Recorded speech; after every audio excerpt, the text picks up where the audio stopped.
Morning, good morning, good morning.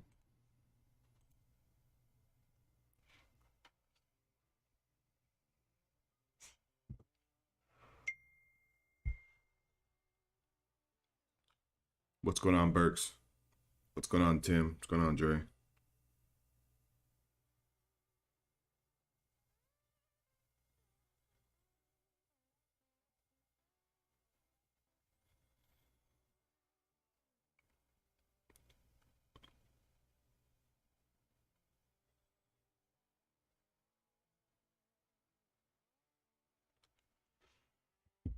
What's going on, John?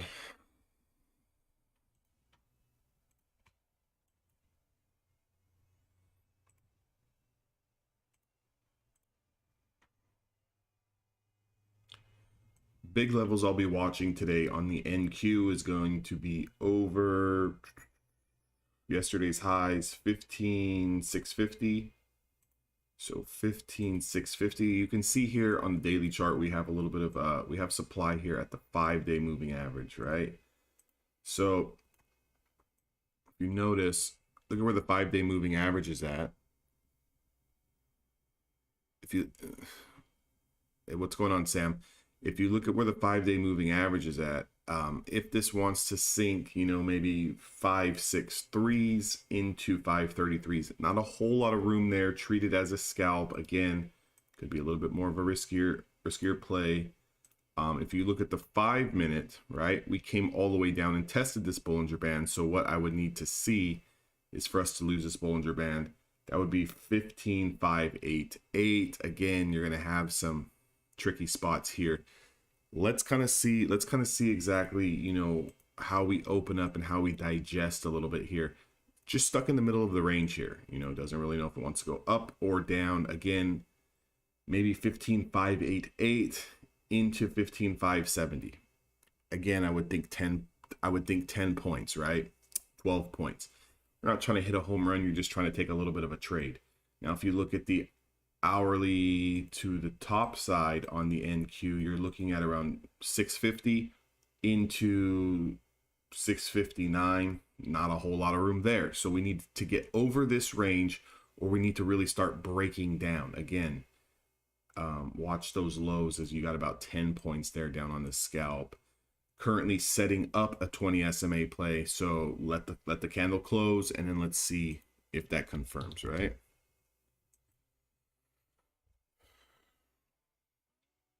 Tesla kind of has a little bit of a 20 SMA play here off the pre-market setup.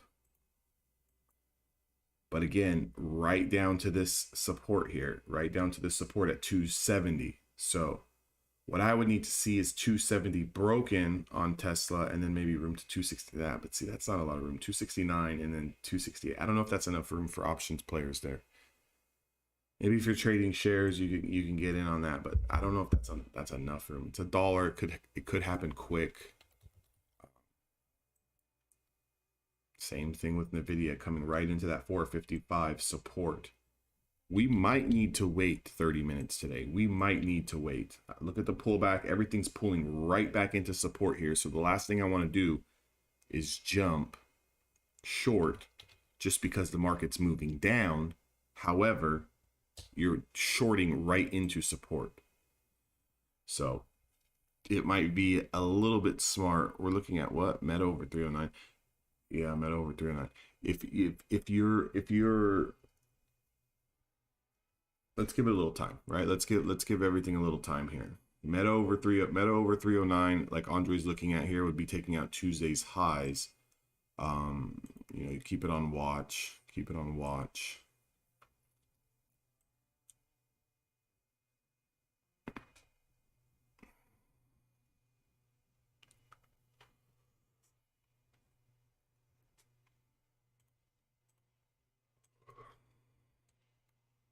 You got a little bit of an earlier entry over Tuesday's highs at 308.60s, and then you have Monday's highs at 309. So your potential would be looking at 309.87. So if it does happen, have your contracts loaded at the money.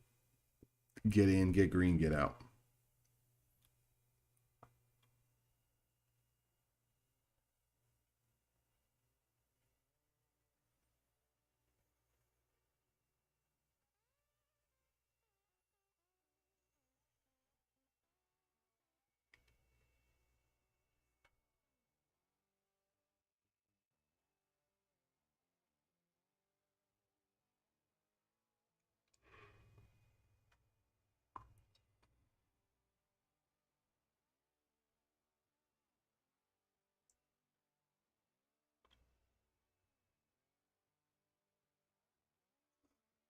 To be honest, I'd probably go 307.50 calls. You can go 310s, but you're a little out of the money at that point in time. So these strike prices are either going to put you in the money or they're going to put you out of the money. We don't really have anything that's right there set, dead set. So based on your account size and what you're looking to spend, you could definitely go in the money, or if you want to go out the money, but getting ready to kind of confirm here. So keep an eye on it. Keep an eye on it. I'm going to watch this for a little bit, guys. So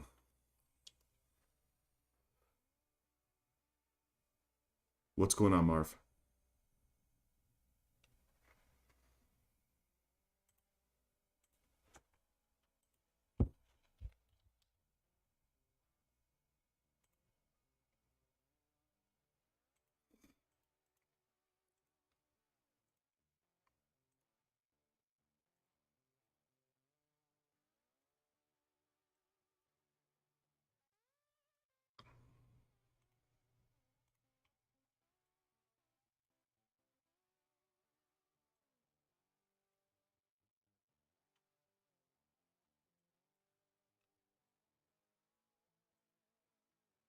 Again, no rush, guys. No rush, no rush, no rush, right? Look at the NQ, look at the NASDAQ trading with inside the middle of the range. Look at Meta, how great it looks setting up at 308.60s, 309s, pulling all the way back here. Again, you don't want to chase. You never want to chase.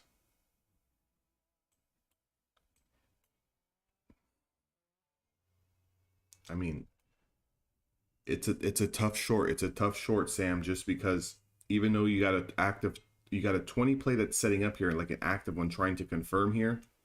You got support at 5, 6, 8. You also got more support at these wicks here where we kind of held previously. It's just I would give it a little time. I would definitely give it a little time. I mean, if you wanted to be aggressive, 582. If you wanted to be aggressive, 581, 582.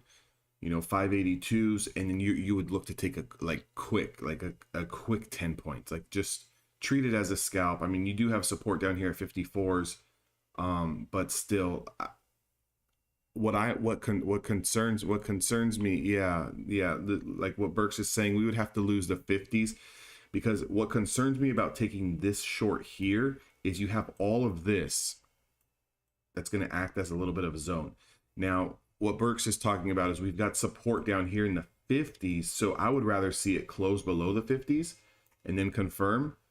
But again, if you're an aggressive scalper and you have the discipline to get in, take a few points and just get out and then reevaluate the trade once it gets down to the 50s, you can definitely do that as well. Yeah, I know.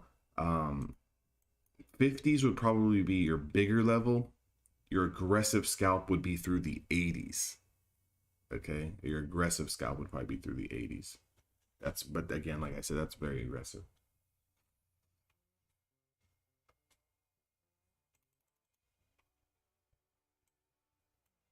So far, it's not really setting the world on fire either direction. Guys, keep eyes on Meta over that 308.60s, 309, please. See if we can catch a little something if that wants to go. Apple's had a horrible 2 days. Apple's setting up an active 20 play now, has room into 176.50s. Apple's in fucking shit.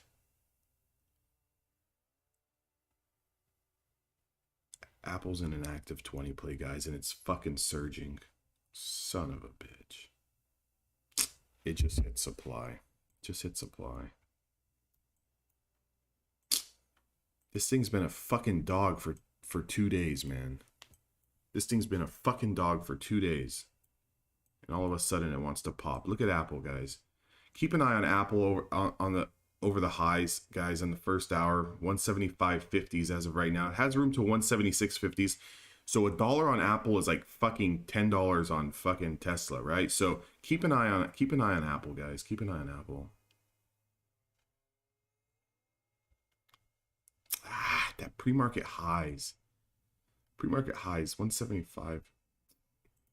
What do we got coming out? 10 a.m. What business inventories? Keep an eye on Apple, guys.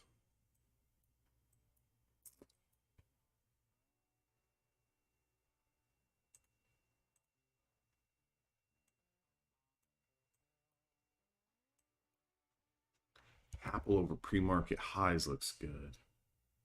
We got the Qs pulling back though. But this is the thing with Apple. Apple was trading the opposite way yesterday, you know. Apple was trading whatever way the damn NASDAQ was going, Apple was going the opposite way. It's kind of doing the same thing right now. Guys, keep your eyes on that NQ, that aggressive short through the 80s. You're gonna have support in the 50s.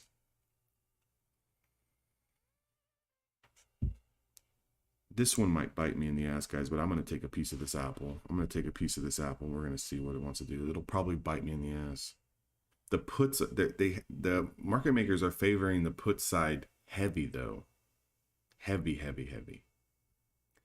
We got a $2.80 expected range for Apple to close the week. That would put us anywhere around 173, which is our lower Bollinger Band on the 1 hour chart, or put us up closer to 177. Which is yesterday's highs.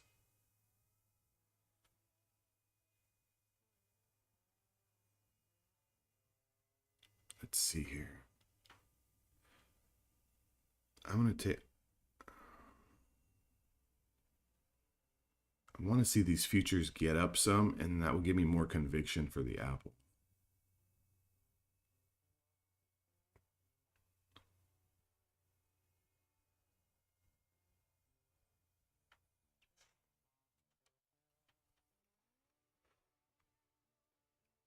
That's another thing too.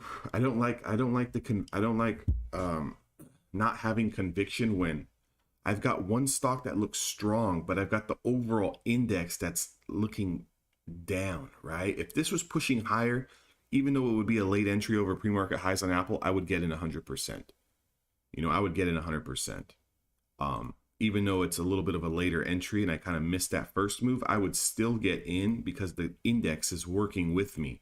I don't like how the index is working against Apple right now because Apple is showing that it wants to be strong, but the index is working against it. I might have to wait on Apple until the first hour highs and see if those first hour highs get confirmed. Maybe 175.50s after 7 a.m., but it's still continuing to push. Let's see here. If I can get these futures to start turning to the upside here.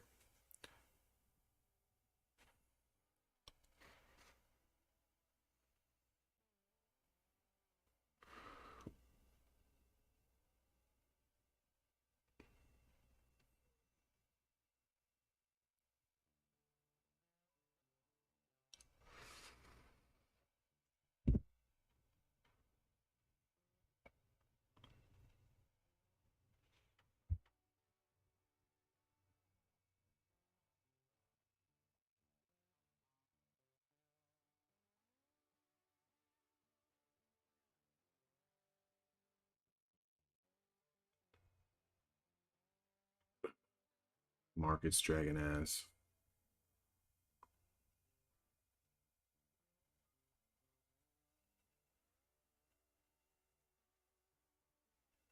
$175.50s is what I'm looking at here.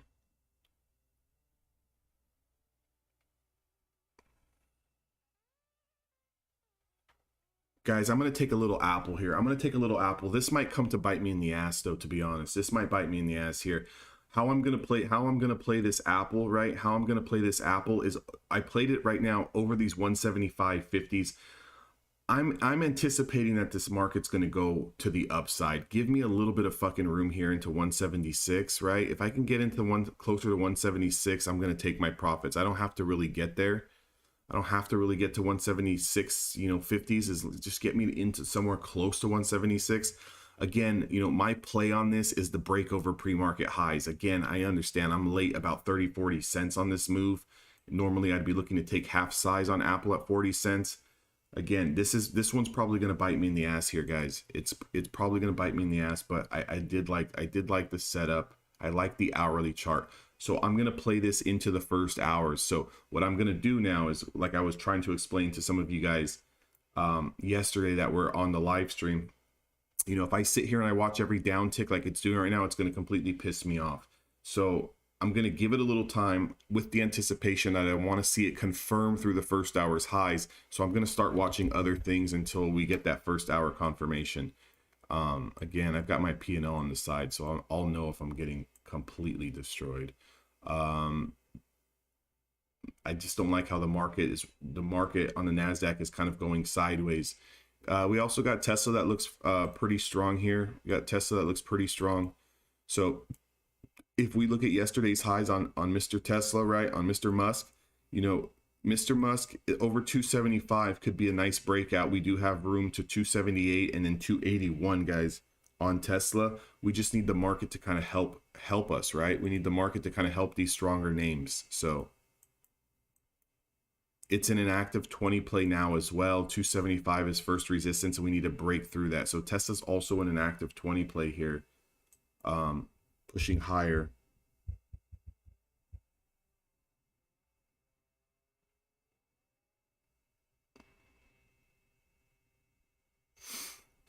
We're trading at 274, so maybe the 275 strikes look good. 275 strikes would also be taking it through that pivot. Market's pulling back though. We got those numbers coming out. Just keep an eye on the futures, guys. These longs are not going to work out if we start losing the 80s on the NQ. Tesla's in an active 20 play. We might be able to go a little bit of size here.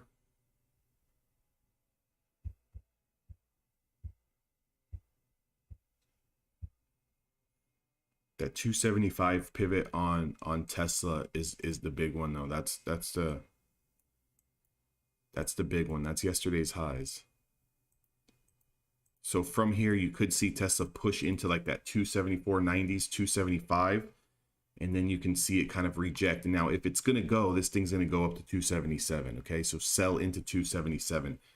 Puts has got eyes on Amazon. Anyone else got eyes on Amazon with puts? Anyone else got eyes on him? Let me quickly take a look at Amazon. Amazon's going down. Amazon's going down. Anyone take Amazon through the pre-market lows? Anyone take Amazon through pre-market lows? Was there a setup there for us? Yeah, there was a setup there. 145 pre-market lows. Did anyone take Amazon? This fucking Apple's gonna bite me in the ass. Did anyone take the puts on Amazon?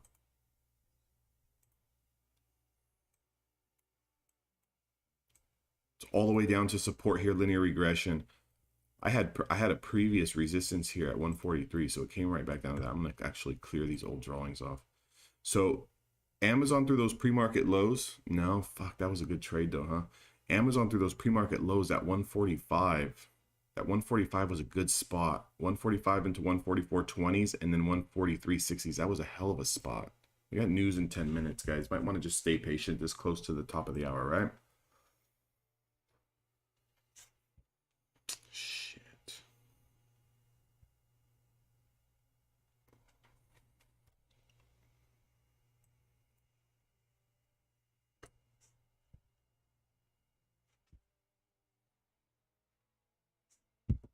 There's that move through the 80s. There's that move through the 80s on that first push here. Again, you're going to have room into the 50s. Yeah, Sam, I'm looking at that. You're going to have room into the 50s if this wants to continue down here. I'd wait for that. I'd wait for the news though, to be honest. But again, you know, that low was at 80s, 81, 82 area. So if this wants to flush, right? If this wants to flush, we'll be looking at something in the 60s or 50s. Again, I say if this is another reason too. If I say that, you know, we have support at in the 50s at 55 or whatever this is here at the linear regression, I'm going to say 60s because I would hope that everyone's going to take profits into the 50s, right? We don't want to just sit here like a stone face expecting it to touch it to a exact penny, right? So give ourselves some room. That's why we want big gaps, right? We want big gaps so we can capitalize on the range, right? Because if we have maybe, you know, let's say we had 10 points on the NQ down to next support or a supply, there's really not a lot of space in there. We can go down 5 points and then wick back up. But I mean, when we have this kind of space here, you know, into the 50s, maybe we can try to capture 10, 15 points into the 60s, right? So again, market's kind of, it's not really made up his mind yet. I'm going to assume, because of the numbers, we're going to kind of sit until those numbers come out and then wait for that second hour candle.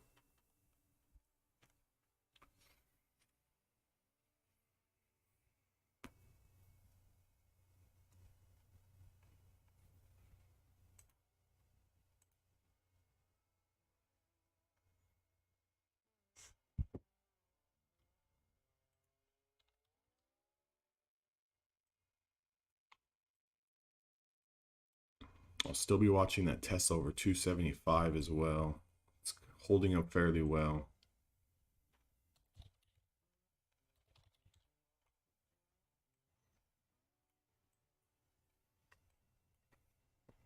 If the market's going to sink, you've got a nice setup here on the hourly on NVIDIA through the 20 SMA hourly 455 through 455. Potential's got room down to 452. You can make $1 or something there. Here comes the move on the NQ down into the 60s and 50s, guys. There's the move into the 50s. If anyone took that move on the 80s that we were talking about, there's a move through 455. Yeah, market's gonna sink here. Market's gonna sink here.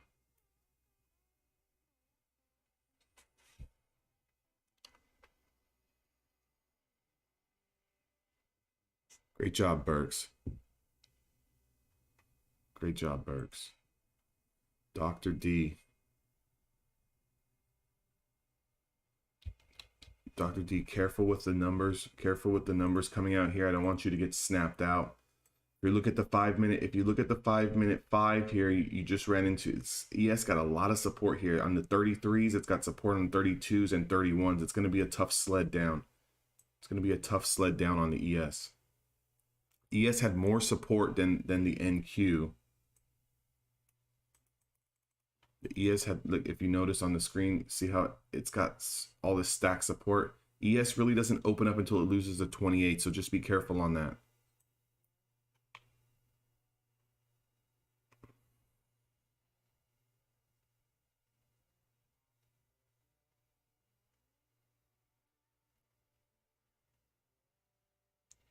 Yeah, if you can just get anything on this, if you can get anything on this push, I would just recommend. I just have that feeling, you know. I have that feeling this is one of those moves down, down, down, down. We get some reversal candle and then a bounce back up. So just if you can get anything or even just escape clean, definitely do that.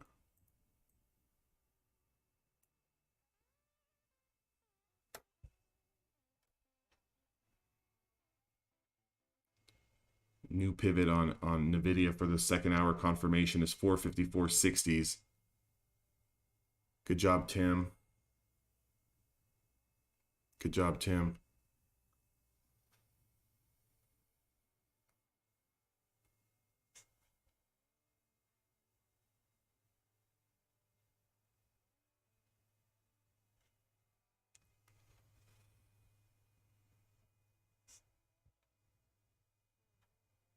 Got news in 4, guys.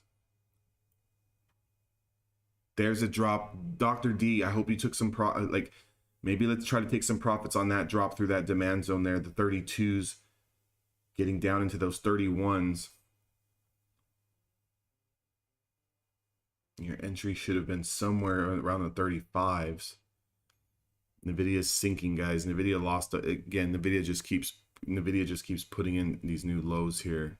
I could see NVIDIA getting down to 52. I can see it getting down to 52.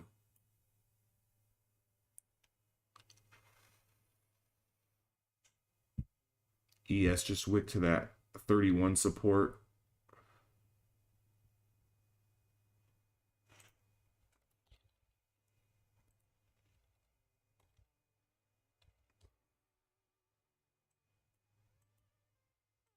Apple's gonna chew my ass here.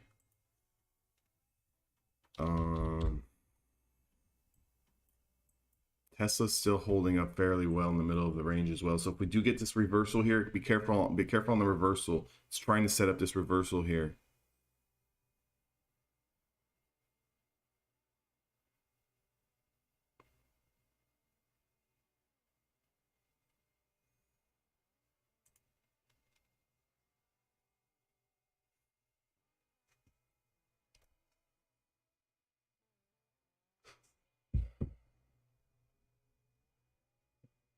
Yeah, I don't like the candle on ES. I don't like this candle.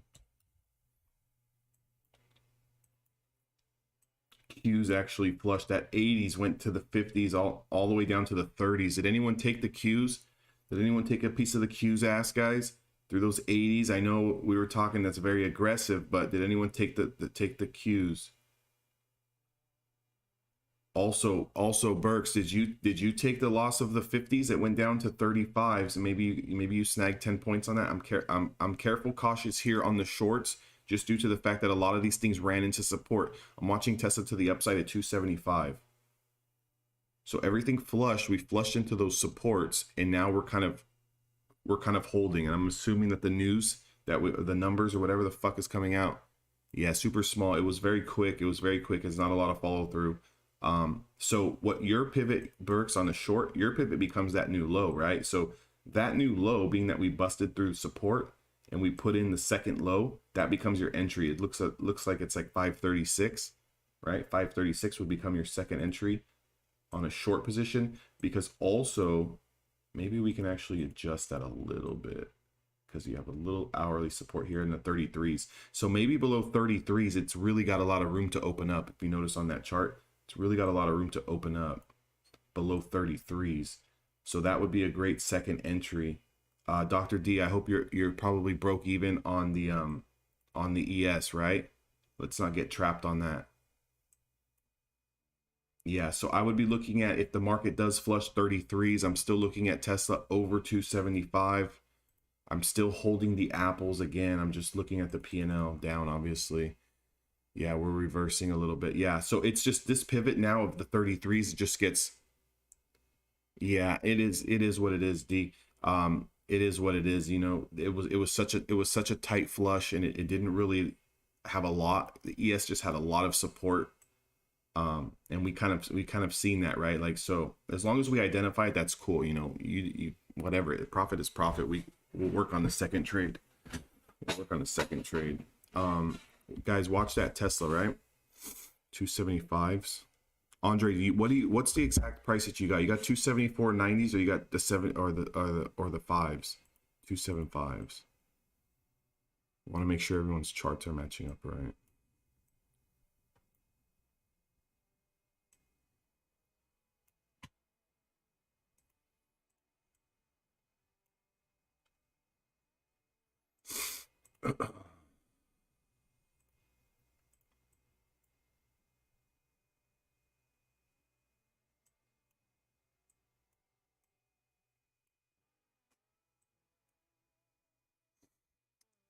Yeah, 275s.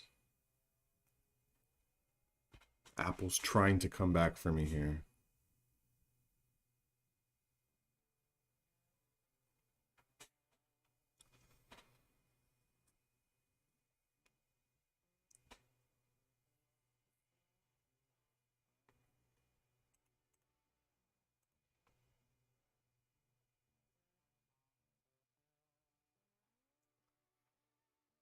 Penguin caught Nvidia short into the 45s. Penguin caught Nvidia short into 45s.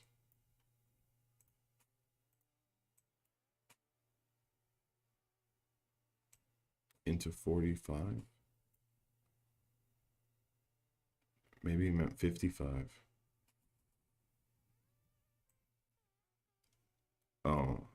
Yeah, but see, man, I don't think Penguin's watching the live stream, but he sees it to 45, right? So if anyone notices what he put down, so he's looking at Nvidia has room to 45. Okay, but we have a low here. we have the 50 at 52s, and we have a Bollinger Band at 48. See, this is one thing that I'm talking about, guys, where, you know, we can't just assume that we're going down to the bottom support. Well, what about this support? What about this support? What about the previous wick, right?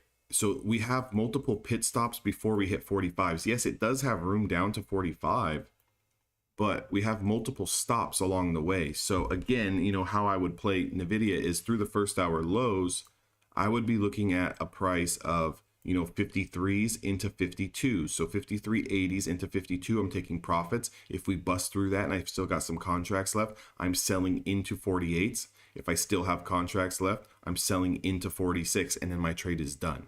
Now, if I have two contracts, I'm selling through, I'm starting my position through the 53.80s. I'm selling one at 51, 52, and then I'm selling the other one closer to 50.49. You see how that works? That's how a proper scaling plan works. But you don't want to assume that because we've lost, you know, pre-market lows and we've busted through the 20 the first time, that we're just going to continue to sink. Because it's when you get short and then you just think that we have room all the way down here, is when it just kind of trickles and drags its ass and then like kind of goes back up. And then you're wondering, well, why did it go back up? You know, why did it go back up? Why did it not come down to the 45s? It had room. Sure, it has room, but it also has multiple support systems along the way. So just be careful on that, guys. Again, if you guys have any questions, you know, ask, right? Ask.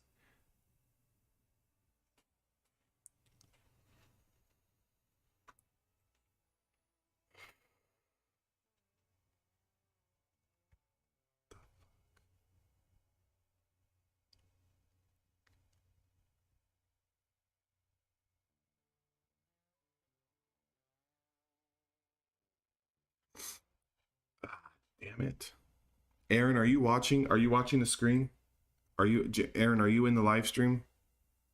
Fuck.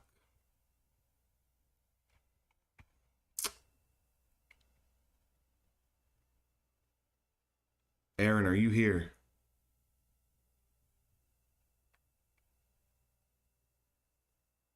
Shit.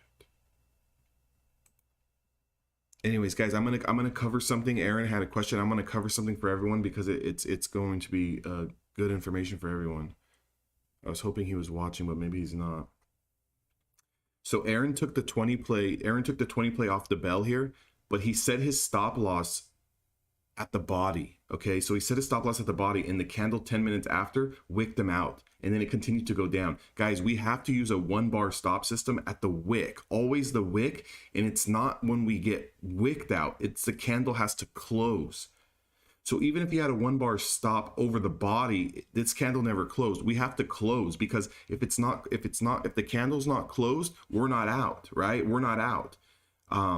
The candle has to close, guys. This candle could have wicked all the way up here. Yeah, your P&L's in drawdown, but it's not, the chart is not telling you it's time to get out yet until the candle closes. It's got to be a close.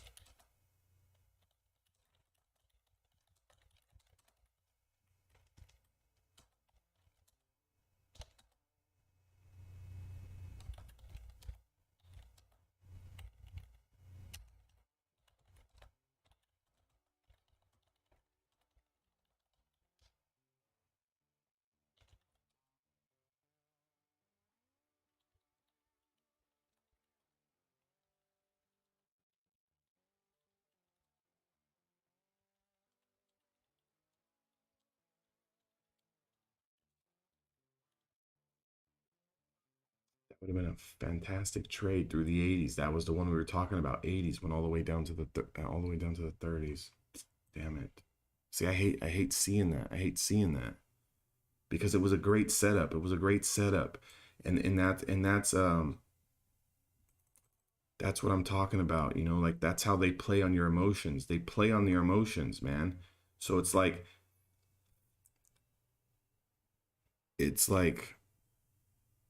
man, that's disheartening, because like this is the problem that a lot of traders have, right? Where they get too squirmish, like we don't want to get squirmish. We got in, yes, and then it bounced. Yes, that's a hard play on your emotions, but we just broke through the 20. That's signifying that there's a potential short-term change in trend. So because we wicked up higher over the body, but like barely wicked over it. You know, like you look at this candle, look at how it's barely wicked over this body, but never closes. And then what does it do 15 minutes later, 10 minutes later? It just flushes, right? So, damn it. That would have been a great trade.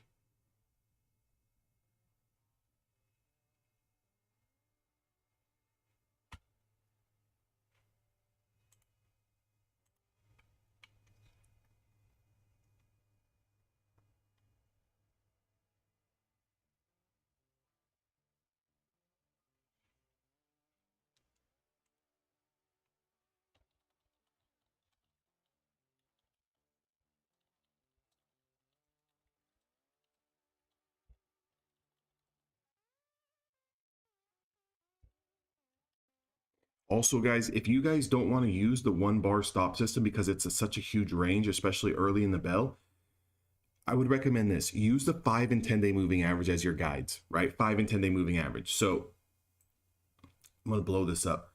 The blue and the green line, this is your 5, this is your 10. So look at how we wicked over the 5 and the 10, but we never closed over.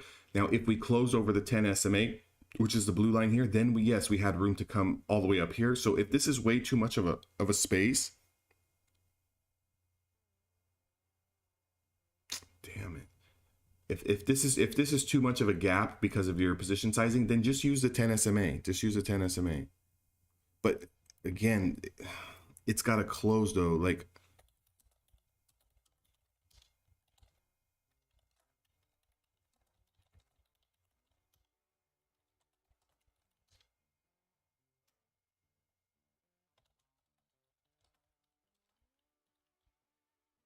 it's got to close. Damn it. I hate that shit.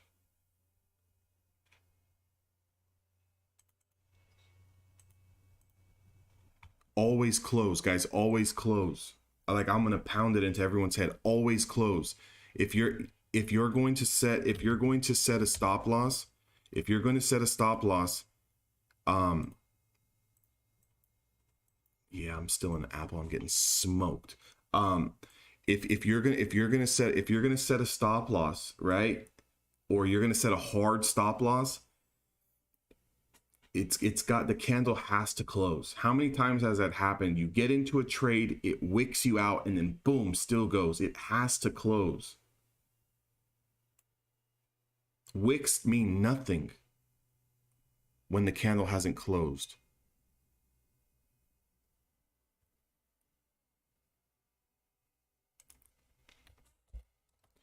And again, you don't have to do anything on winning trades. So if you want to set a hard take profit at 10 points or 15 points or whatever, that's fine. Let it go. Let it stop you out. Take your profits. The only time in trading when you have to do anything is get out because you're in a loss. Like, I'm going to have to get out of this fucking Apple. You're going to, that's the only time you have to do anything. That's the only time you have to do anything. So if you want to set a hard take profit, set a hard take profit. But you personally, as a trader, that's what it means to be a good trader. You personally have to stop yourself out. Because if you allow bracket orders, or you allow, a hard stop, it could wick you out, and then you could be looking at that thing 3 minutes later flush 100 points, right? It's like, damn it, that Apple trade sucks.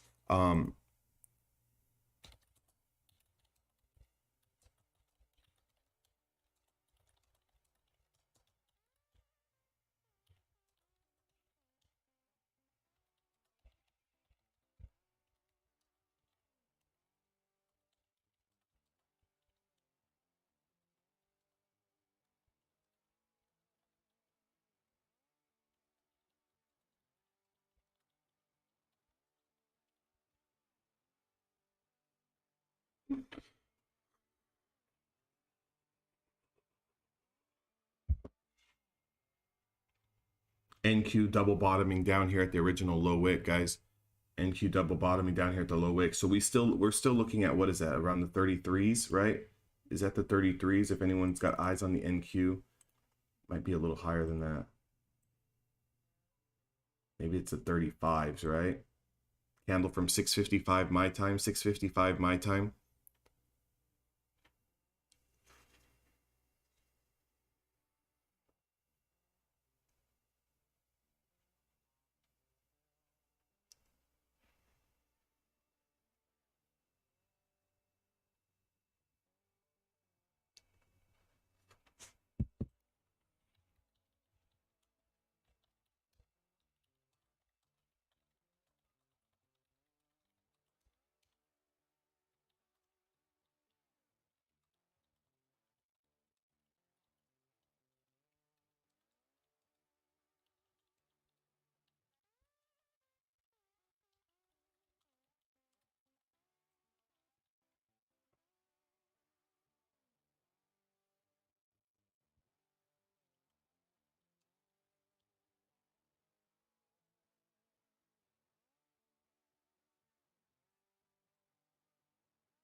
You got 25s, Berks, 25s.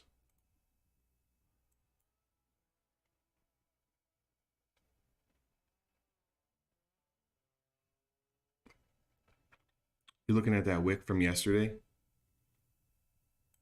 Berks, you looking at that wick from yesterday in the 25s?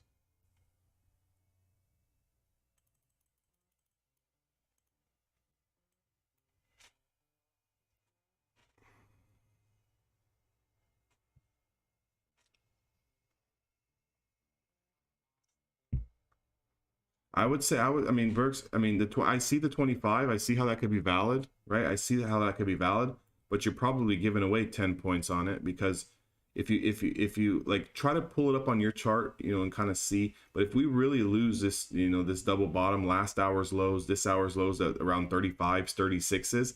On my hour chart, we don't really have anything down. Yeah, we have the wicks in the 25s, and then we have another wick in the 10s, but we can actually probably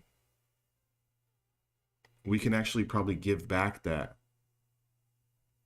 Yeah, sub 533. The 3 3s. Well, it was three. I thought it was 3 3s. I'm actually good looking at 3 6s. Just double verify that. Double verify that. The opening hour wick and this wick from the hour chart. What is that?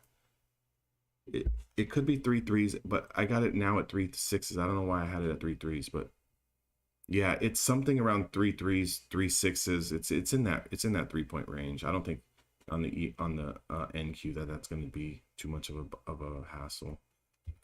We gave back profits on ES here on a long. What's going on here on the ES? Failed move on a long. Yeah, true. Failed move on a long. It only went up. What did it go up? 45 40s. 45 42 only went up 2 points and then flushed back down. You're right. So the probabilities right now is the short and the long. So far we're scratch. On everyone took the long on that. I get it. So here's how we can kind of navigate this for next time, right? So let's do this, right? If the move was down, right? If we look at the move being down and then we're looking at the dead cat, instead of taking this long, understand we have supply here and we have the high of day. I don't think our next long comes until we take out this linear regression. 45 45s. 45 45s, guys. It would have to, I mean, it would have to get over that again. You know, that's the thing on that's the thing on probabilities is when you get a win, right? Let's say you get a win, that next trade doesn't give a shit about your previous win. It has no correlation to it. Same 20 play for a profit, next 20 play for a loss. Okay, so what happens over the next 5 trades, right? What happens over the next 5 trades? So, you know, now we're back to either break even or now we're starting off negative. So we got to look for the next trade here and see what we can do on this next trade.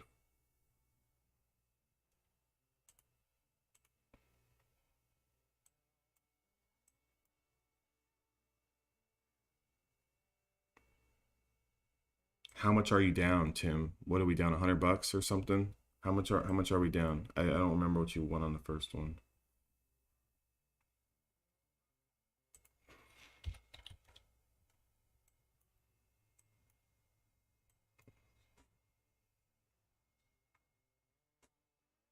$150. That's not too bad. We can get that back. It's not too bad.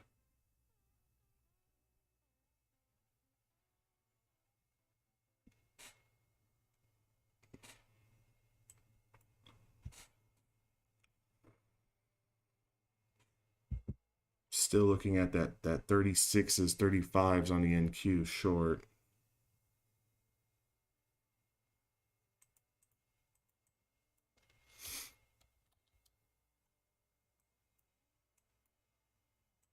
ES has support here at 28, so I think we need to close below 28 before we get any kind of continued move. 28 on my 5-minute chart is sitting at this 200 SMA. Did anyone, did it, you want to know how you, this is going to be a teaching day for sure here. This is going to be a teaching day for sure, because here's where that play on probabilities, where it proves, like, this is where the market proves to you that, what am I trying to say here? This is where the market proves to you that the last setup you took means fucking nothing, right? Because here's what a normal trader is doing. They got long here. I 100% agree with the long position. I see it. I would imagine it was going to come up to 44. Is that was where supply was at? It comes all the way back down. Look at the next 20 play, short, right? So look at the next one, 45.32s. We're trading at 45.29. You see what I'm saying? So it's like, this short worked, right? You guys profited. This long didn't. But now look at the next one, profitable. So it's like, you see what I'm saying? But a lot of, because people lose, that now they don't take the next one. Now they miss that probability. That's the fucked up part here, because in trading, it's just probability after probability after probability. I gotta cut the fucking apples. Jesus Christ. That's a big loss here, guys. 39% loss on 20 contracts.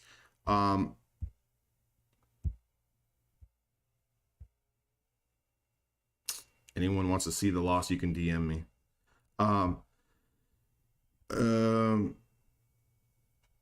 So you see what I'm saying? Now we're getting that breakdown. So that's the thing with probabilities, is that no two trades correlate with each other, is that your edge works out over a series of trades. So if we take a pick and we just pick this trade, well, then you damn sure better be a great picker, because of the fact that you can't pick the winners. So why was the first one a winner, the second one a loser, but the third one a winner? You see what I'm saying? The strategy itself, like your edge, right? Like our edge is 2 wins, 1 loss on the day, right?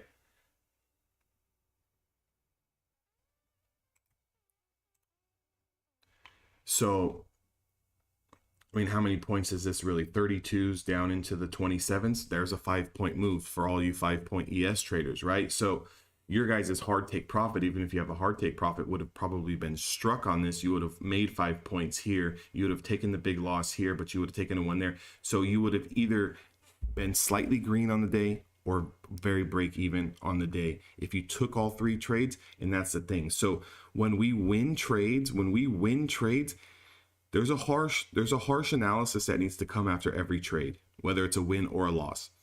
Are you content with that win? Okay. Are you content with that win to stop trading on the day? And if you are, you got to get away from the screens. I don't care if it's $100. I don't care if it's $300. If you're content with that and you don't want to let that money go, you got to walk away. Now, if you want more money, you have to assume that you can give all of that back plus some. So that's the decision that everyone needs to make when they start taking multiple trades. Everyone, and I'm not talking about you guys, I'm just talking in general. Everyone on social media wants to look like a trader because they want to be in this move. They want to be in this move. They want to think because you have a strategy, you can just sit there and trade all day. Guess what? It's probabilities. You're not going to win every trade. You're going to win half of your trades, but the other half of those trades should be much larger wins as a combined kind of lot than your losses, right? And you might hit those strings that is going to cause you to stop trading on winning days. That's going to bump up that win rate percentage. Exactly. So Tim, as soon as we identify that no 2 trades correlate to the last trade you took, did you make some money on that, Burks? Yeah, Tim, I agree. It is. It just had a lot of damn support to the downside. So even though it's been moving like down, it's like moving down, coming back up, moving down. Because look at the junk. Like look at the junk in here, right? We would have to really get outside this range or really get above this range to start having some room. And look at the ES. Did we get those numbers out, guys? Did we get those numbers out?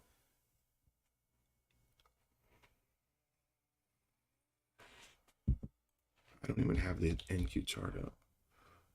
You took the short and it ripped you, huh? Yeah, I see that.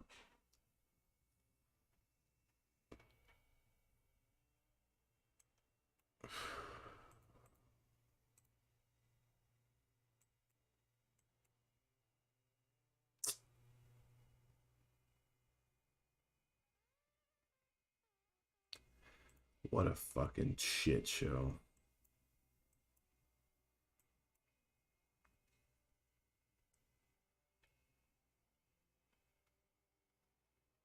The 525, yeah. Because now what are we at? 15 530s, which is 5 points away from the 25s. Look at that. This apple comes back and goes green on and goes over high of day. Market's going to show you that you don't know shit.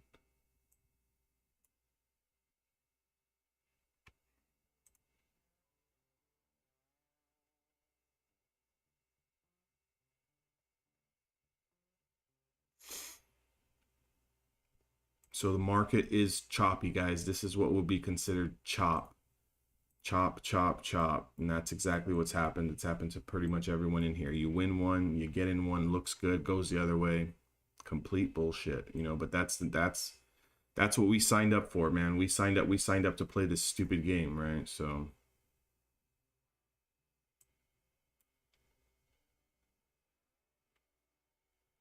I'm not even gonna watch Apple anymore.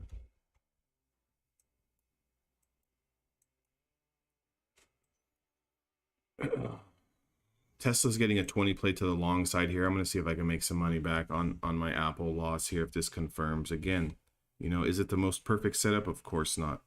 But the way probabilities works is maybe this Tesla trade goes, right? It's always a maybe. Trust me, guys, if I knew every play that was going to work 100%, we would only take those plays and we would all be millionaires right now. Sitting wherever, you know, a beach somewhere.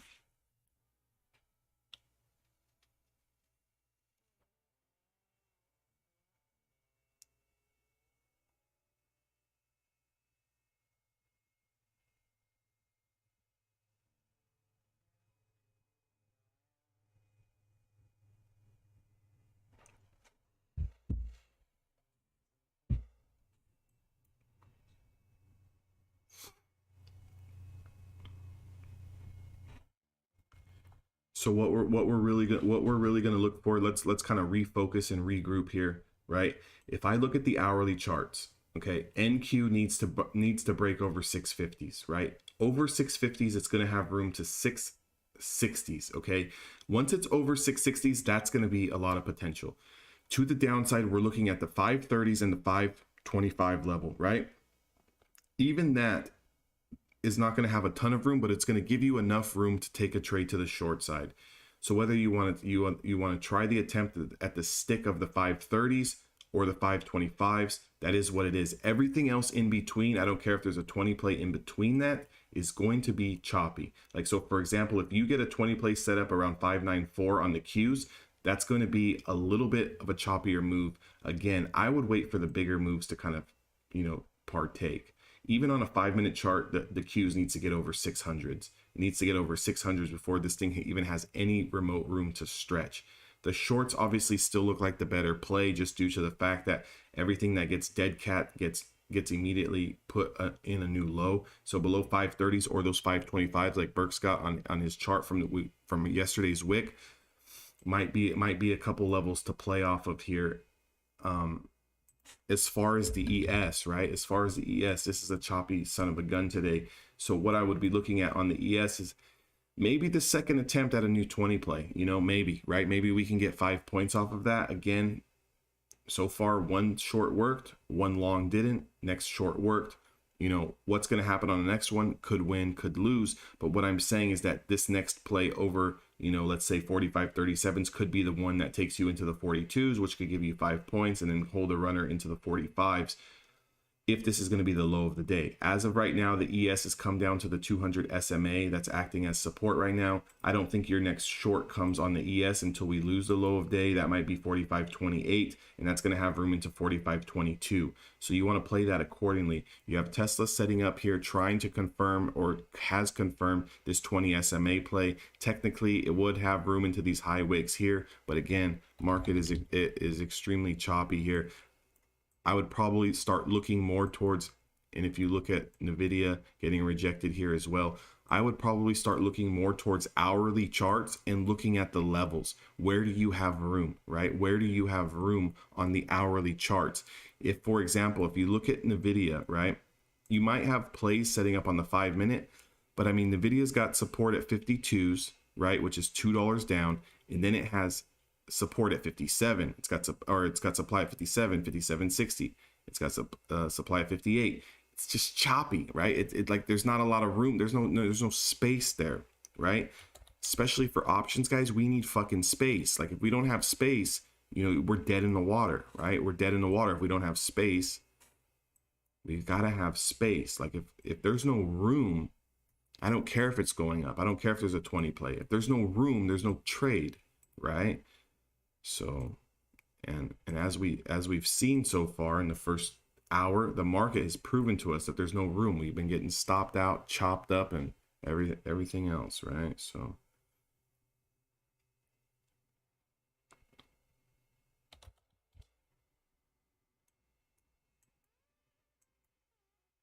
again, like something like Meta, if you look at the 1 hour chart, yeah, it's moving up. It has room into 308, but I don't like it until it takes out 308.60s. You're getting that reversal here on the ES, you know. There's your reversal candle. There's your green over red. Your hard stop is at the low of day, and basically you sit. I don't know if anyone took that play, but you know, again, it's just down, bounce, down, right? That's a scenario. Or down, bounce, chop, clear the 20 SMA, back test, and then run. That's another scenario. So again, which side of the scenario are we going to be on? We don't really know, right? Until you take the trade. You won't know if you're right until you take the trade.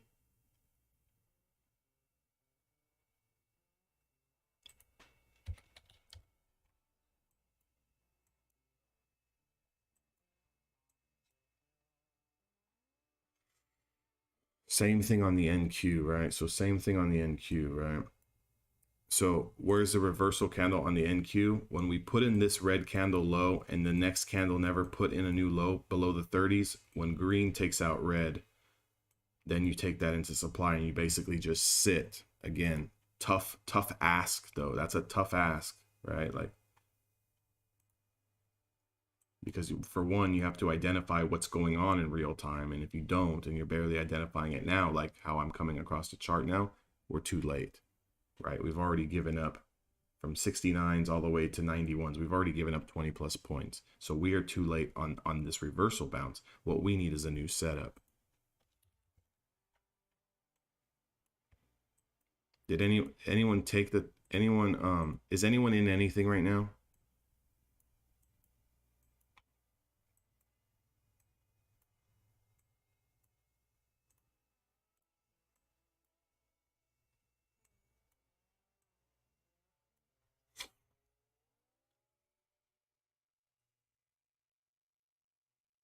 Again, guys, patience and just let things kind of just digest, right? The goal is not to get blown up, right? So what do we want to identify right now? Today's choppy? Yes. Is it the best day as far as the moves that came right off the first hour? No. But what we don't want to do is start getting frustrated and start putting trades on left and right, left and right, left and right to try to win back losses. Keep the losses minimal. Okay, right? Keep the losses minimal until you see a setup that's worth a shit in your book and in your eyes, worth taking, and then play your probabilities. Again, I would suggest strongly, if anyone loses 2 or 3 trades today, you chopped up here, chopped up there, I would stop. I would just stop. I don't care if you're down $500. I don't care if you're down $100. Just stop trading. Tomorrow could be a much better day. We have next week as well. The last thing we want to do is go from being down $150, down $300 to down $1,000. That's not what you want to do. That's not what this game is. That's not what this game is. If you guys want to do that, me and Andre will be in Vegas this weekend. We will gladly accept your money and put it on red or black if that's what you guys want to do. But if you want to treat this serious and you want to treat this as a business, understand that you have to limit your losses, okay? And if you're not, if you've come to a point where you're not confident to take another trade because you've lost today, that's fine as well. Come back tomorrow, guys. Come back tomorrow. Do you know how easy it is to make $200, $300, $400 in the futures markets? We had guys this week posting $1,500 gains. We had Burks posting at $400 on 4 or 5 accounts, making over $2,000 on one day, right? So what I'm saying is that, Sam, yesterday you made, I don't know how much you made, $600 yesterday, $650. Okay, so maybe you gave a little bit back today, but what I want you to realize, and everyone, in the same thing that I tell myself all the time, okay, so you made $650. Maybe you gave some of that back today, right? Maybe you gave some of that back, but you already seen how easy it was on a good day to make a $600 day, to make a $500 day. You've already experienced that feeling. You've already seen that. So why is the need? There is no need to chase losses. And again, I'm not just telling you guys this, also telling myself, I'm down $1,000, $1,100 on this fucking Apple trade that I took, whatever, right? So like what you have to understand is that the losses sting. It pisses you off, but there's going to be another day. And when you get those good days, because each of you guys have had them now, majority of you guys that have, even if you're new to this room, have been trading where you've made some money. You've had that success. So you've already been proven that you can make money in these markets. You've already proven that you can take money out. So don't let a bad open completely fuck up everything that you've been doing. That's my point. That's where you're going to start to realize, are you a trader or are you a fucking gambler? Plain and simple. Guys, I got to take another call here at 7:30. I'll be back in around 30 minutes. Stay patient. If you get a play that you see has room and potential and you take it, that's fine. Just limit your losses, okay? Limit your losses. Take profits quicker. Understand we're in a choppier environment today. So we're not looking for the big home run trade. We're just looking to take a little bit here, take a little bit there. Again, I would recommend if you take 2 or 3 losses, just chop it up, right? Just chop it up. Take your biggest winning day ever you've had as a trader, as a day trader. If that's $500, if that's $1,000, cut it in half. If you're down 250, 300, stop trading on a day, because you understand that one day will bring you right back into the green. Okay? Stay patient, guys, and just, you know, play the game. Play the game. It's nothing more than a game. Nothing more than a game. Good luck. I will be back in a little bit of time. Let me just handle this coaching call very quickly, and then I'll be back, guys. I'm going to leave these two on the screen here. So I've got the NQ and I've got that Tesla, right? Be back shortly. If you guys do win, you guys make some money back, let me know, right? Let's get on a little win streak here. I'll be right back.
What's going on, fellas? Anyone still here? Anyone still in here?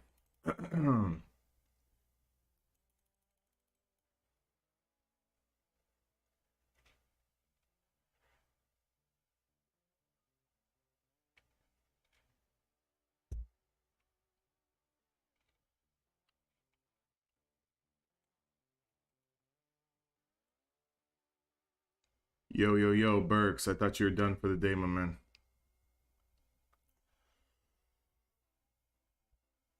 Random Barbarian. What's going on, my man? Yeah, chasing the dream. I hear that. So yeah, so we had that we had the bounce, right? We had the bounce. You know, after the choppy open, that opening range. Oh yeah. At the end of the, you know, that first hour of the market, we made a little money short. Some of us, you know, we got stopped out trying to go back long, and then it kind of chopped down. We came down to the bottom of the range, and then that last 20 play on the NQ, the last 20 play, you know, luckily, you know, before I left, I was talking about probabilities and how two trades, you know, they don't correlate. You know, it doesn't matter if you take 120 play and it wins. It doesn't mean the next 20 SMA scalp that you take is going to win, right? So again, that's why you kind of have to treat this business as like as a game manager, right? So if you manage to be on the right side of the probability early, meaning you take a win off the day, is that enough for you to call it quits, right? Because a lot of times what happens is maybe you make a little bit of money or not enough money, and you want to take that next one to kind of put you over the edge, and that next one can kind of put you into a hole, which it did for the most part on pretty much probably all of us in the room, right? And then we had to wait, we had to be patient. We found the next setup, and some of you guys, I was kind of reading the comments, I seen Sam ended up taking like $500 on the day. You know, Burks, you came back, you're green on the day. Some people broke even. So that's just the way it is, right? But if you allow yourself to like put yourself in this deep dark hole, and you think that, you know, well, you know, I lost some, I got to chase it right back on the next candle. You start getting into that pattern, you're going to destroy yourself, right? So it's either sit out the market, take the small loss on the day, because all of you guys in here have had success to where you guys have at least had a winning day, had winning trades, and you see the potential, right? So instead of digging ourselves in a big hole, you know, the best thing that we can do is either come back tomorrow or try to sit patient until you get that next setup. And some of you guys were able to catch the long setup. Some of you guys were able to catch, you know, some other moves and put you guys back in the green. Now you can kind of sit back and take your foot off the gas and kind of evaluate the situation, and evaluate the day. And it's like, do you really need to take another trade? Like, for example, that Apple trade toasted me, right? I mean, absolutely toasted me. So there was only one of two things that I could have done. You know, I could have sat there and looked for an immediate trade right after, try to get it back, probably taken another loss. I could have come back tomorrow. I could have done all number of sorts of things. But again, you know, Tesla being, you know, one of the stocks that I play on a day in and day out basis, if it gives me the setup, I've got to take it, right? So like that's the thing. Like the thing is, the point is that it was this 20 play here, right? So this 20 play here. The thing is that if you start trying to cherry pick, your setups because you're like, I don't think this one's going to work out, I'm not going to take it. That's the one that goes. If you try to cherry pick, well, I just took a loss on the last one, I don't think this one's going to work, you don't take it. That's the one that goes. You know, so if you keep on doing that, you know, you're going to put yourself in a hole. So all you have to do is forget about the last trade. Every new trade is a new trade. Take the setup, and if you get stopped out on that one, well, then you can seriously make a consideration as to whether it's time to stop on the day.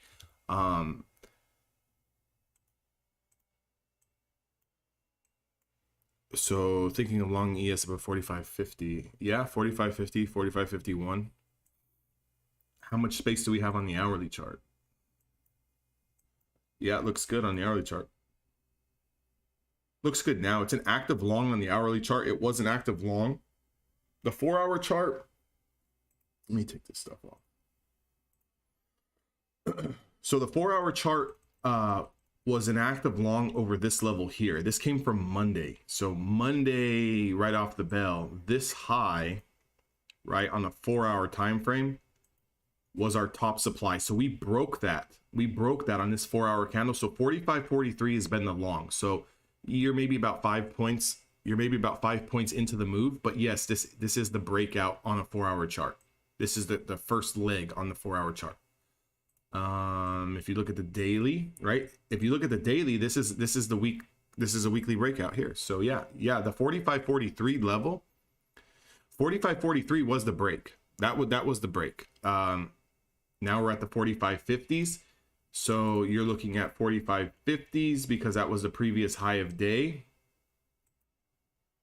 So if we just look at it from a supply and demand standpoint, that 45.50 puts us into the new range. So what you would want to see now, if you're not long, I like this bounce play though off the 5. There's that reversal candlestick we've been talking about all week, right? Look at that reversal candlestick. What do we need to see for those reversal plays? Red, or a bunch of green, and then boop, you get that one little indecision candle. That's your signal to, hey, if we start taking out green, takes out red, we are in. We use the low of day as a stop, or you can use a trailing 20 as a stop and you get in. Yeah, so we're currently in a bounce play here on the ES. It's currently a long position. 45.51 is going to be your next level of resistance. If you get over that, you might have room to the 53s. So on a 5-minute time frame, that's your 5-minute supply. So if we're talking about short-term supply, that's your short-term supply and demand zone. We also have another 20 play setup here on Tesla as well. That's getting back over this 10-day moving average.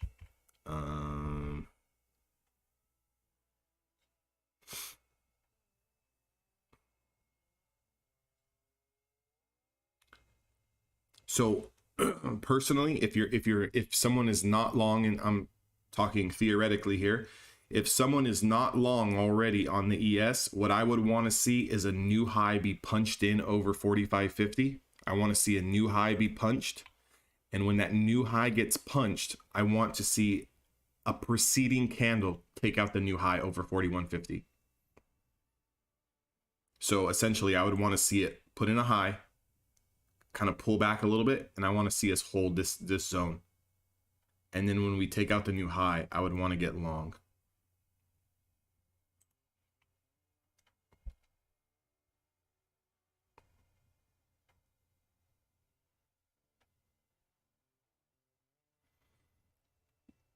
So Tim, since you were looking at that 4-hour time frame chart already, when you start identifying that, like that 4-hour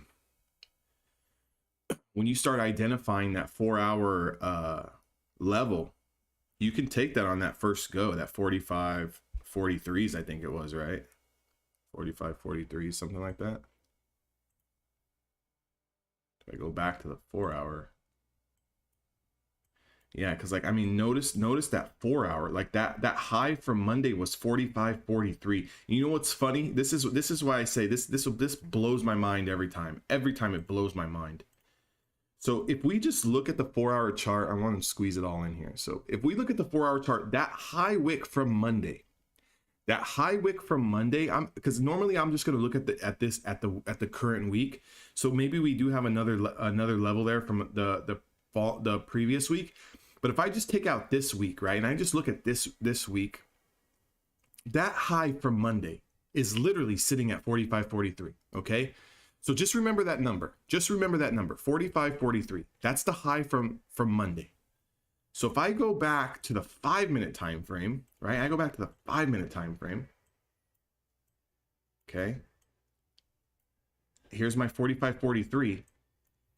That high that we put in over 45.43 pulled right back to where? 45.43. So if 45.43 was our level from Monday, what are we looking to see have happen?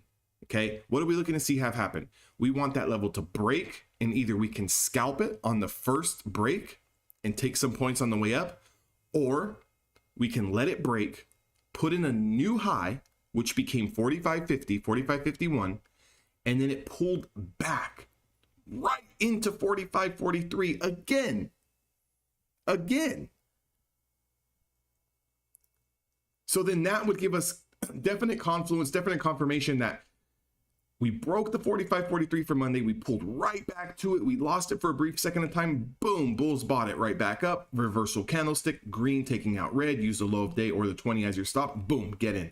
Play the 45.43 back into the high of day of 45.50. We sell there. Now our next play could come. We're getting these Bollinger Bands to contract here. I'm looking at them contract on Tesla, looking at them contract on ES. They're going to start to contract. So the new high over 45.50, 45.51 should be another go. It should be another go. But if we can hold here, I would like to see these Bollinger Bands come down more. I want them to get tighter. Because as they get tighter, if we do manage to break out, that's going to be a good move. Should be, normally. However, if we can get this Bollinger Band to creep up and we lose the 20 and the market wants to, do one of those things it does, and it loses the 20, we could have a nice move down, right? So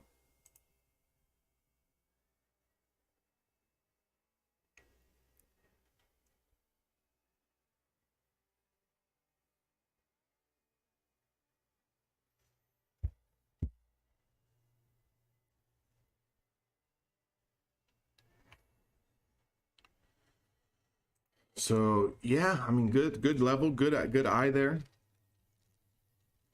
My entry on that reversal candle, I would have been getting in at 8:45 Pacific Standard. 8:45 Pacific Standard. As soon as we took out the high of 840, I'm not letting 8:45 candle close. I'm getting in as soon as we're taking out 840. The reason why I'm getting in on the 8:45 candle as soon as we take out the 840 candle is because I want to be in as close to this top wick as possible. I don't want to give away any points, and I want my stop loss to be tighter. So my stop loss only becomes tighter the closer I get into breaking the previous 5-minute candle, because I'm either using two things as my stop. I'm using the 20 SMA if I want to have a tight stop, any close, remember, always a close, not a wick, any close below the 20 SMA, or a close, again, not a wick, a close below that 840 candle.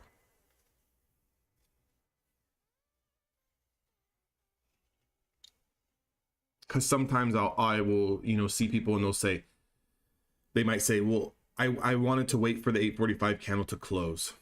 I'm not giving it that, because if we wait for it to close, you're giving it 44s to the 46s. You're almost giving it 3 points. On those 3 points, someone who's sized, maybe 1 or 2 minis might be thinking about taking profits on 3 or 4 points. So, I mean, it was a good move, even if you got in late with some slippage or something, 45.45, it went all the way up to 45.50. That's a 5-point move. And again, for all of you guys who are trading ES, are you guys looking to take profits 4 or 5 handles? How many handles are you guys having the most success on recently, right? Because I know for the NQ guys, they're having a lot of success, 10, 12 points, 15 points. They're having a lot of success there. When the market is really, when the market's really trending, that NQ will go to like 20 to 25 points. But right now, because it's been a little bit more of a choppier environment, the moves are a lot more ups and downs. I think the higher win rate percentage is, like 10, 12, 14, 13 points on the NQ. I know, and again, I would set a hard take profit at anywhere between 10 and 15, depending on what you're having more success with, between 10 and 15. And I would do that 2 or 3 times a day versus trying to land 20, 25, 30 points. And then I would do a hard take profit on that. So meaning it is just going to automatically close you out. So you don't even have to think about it. And all you're going to do is look at green in your account. And then I would not, again, to someone new, this could be dangerous, but I would not set a hard stop loss, meaning it's going to close you out, because a lot of times you're going to get wicked. You're going to get wicked, especially when you first get into that move. Anytime you get into these 20 plays, it's normally the first 5 to 7 minutes that is like, it's tough sledding. It's like, here we go. We just got into rocky waters. What's going to happen, right? That first 5 to 7 minutes. After that, we can tend to kind of know either we're going to get out or we're going to get in. Yeah. Okay, good, John. Yeah, five handles, even four. If you notice you get a quick 3.5, it goes to 4, and then it's not really going. Maybe even 4, right? That's it. 5 is a great number. I like 5. I know that a lot of you guys who've been trading ES have been getting good success with 5s. But if you see it up and you're up 4 handles and it's like, it's kind of pittering, it's a minute's pass, it's not really taking it out, it goes to 5, comes back down, all that nonsense, I would even take F4. Again, because some green is better than no green. I'd rather take $200 on 4 points than to absolutely hold for the 5 that's just dragging it's behind, and then we give it all back. 3, great, yeah, okay, perfect. Yeah, I mean,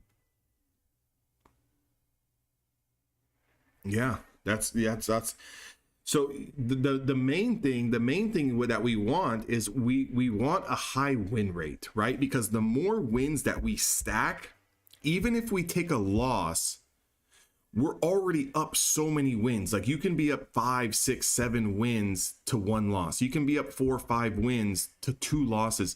So 1 loss is really never going to kill you, because it's always like your next trade puts you back in the game. You guys notice that even this week, you guys, I think personally, you guys have been, there you go, Andre.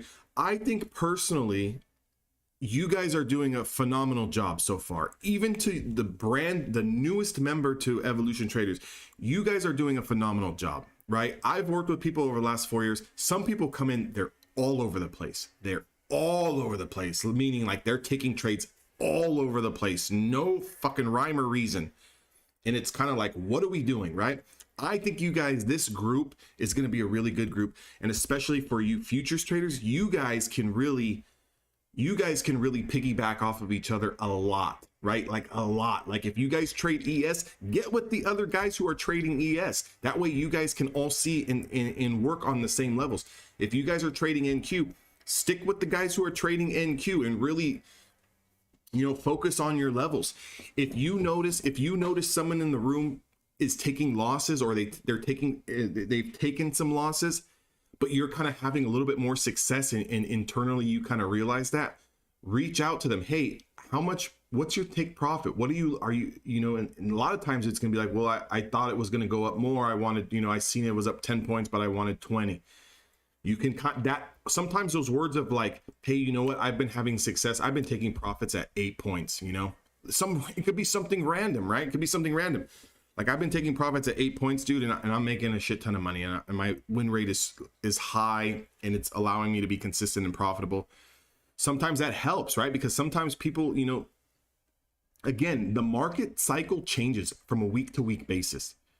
We can be sitting back next week talking about, hey guys, let's start taking profits at 20 points. The NQ's really been running. It's really been running, or it's really been flushing. We can kind of let it go a little bit more.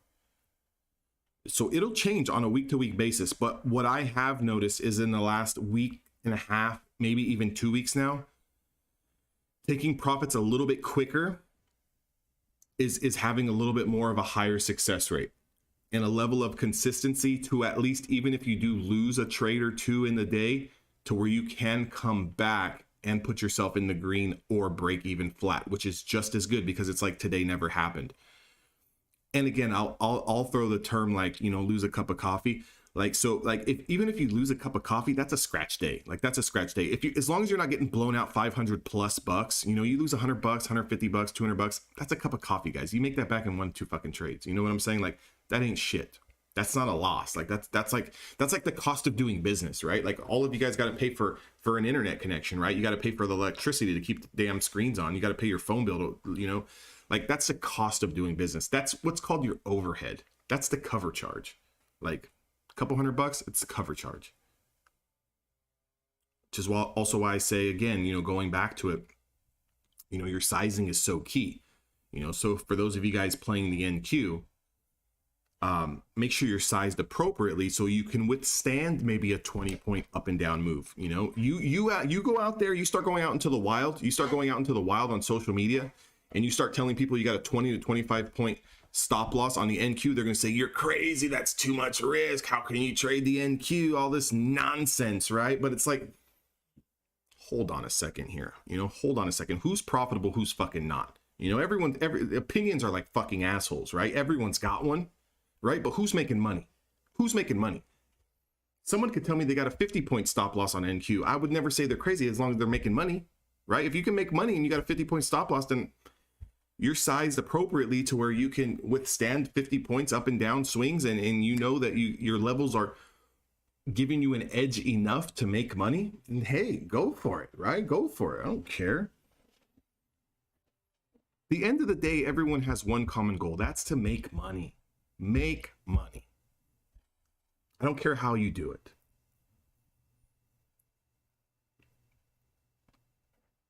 Money doesn't buy happiness, but it solves a shit ton of problems. I will tell you that. Without it, you're screwed. Without it, you're screwed.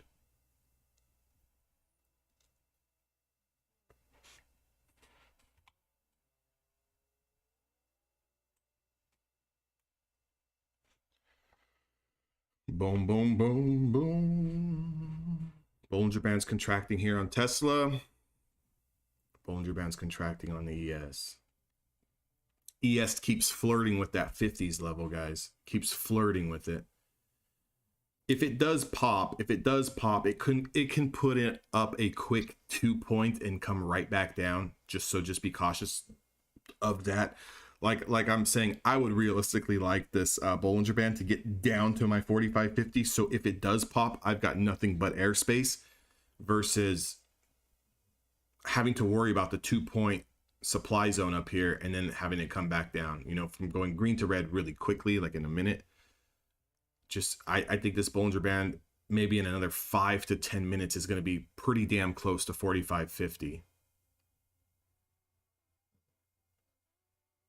So all of this is fine still.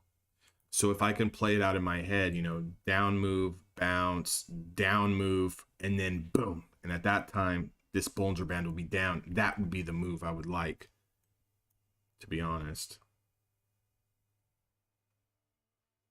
However, if the market wants to get sloppy on us and it doesn't want to do this and it breaks and kind of touches that Bollinger Band and never really confirms, and then this thing starts to come down, this 20 SMA is going to continue to rise, and then you could get a breakdown, back test, boom, back down to 45.43. That could be another move as well. So again, we always have to be prepared on both sides of the market. So that's why I like to, you know, bring out the drawing tool. I like to paint, you know, I like to see, I like to play it out. I like to play it out on both sides, and because I want to be prepared. So like if it does happen, I was already expecting that. I already drew it out in my head, right? So I was already expecting that move. Again, guys, is anyone in on Tesla by a chance long? If you just sit on these plays, here's another thing too. If you really want to be brain dead about this whole business, you really want to have like no emotions or whatever, set aside an amount of cash that you're going to trade with. Let's say it's $1,000, right? Let's say contracts are costing $300. You can take 3 trades in a day. Take every single 20 play that you see and just play that out every single fucking day. If you're on the future side of things, you can do that a lot more because, you know, the buying power and the margin and the leverage is a lot more. So like, especially for you guys on prop, I mean, you guys can sit here and take 10,000 trades in a day if you want to. But what I'm saying is, like, if you just go, yeah, I think it'll go up or down. That's always the story, right? So if you realistically took the last 20 play on Tesla long, you made money. You take this next 20 play here, 274.54, you've made $1.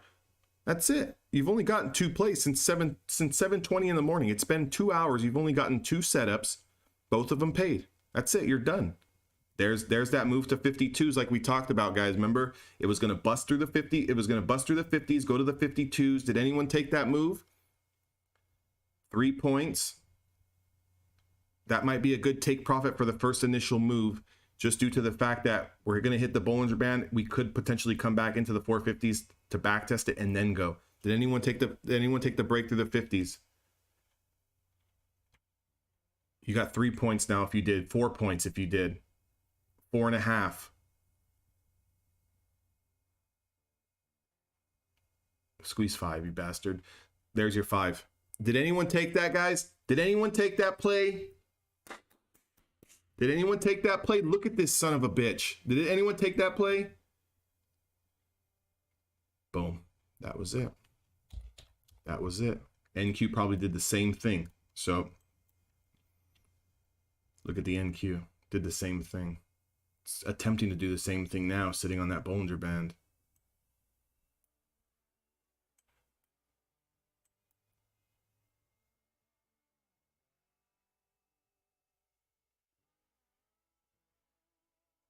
NQ sitting on that Bollinger Band. Hour candle on the NQ looks great.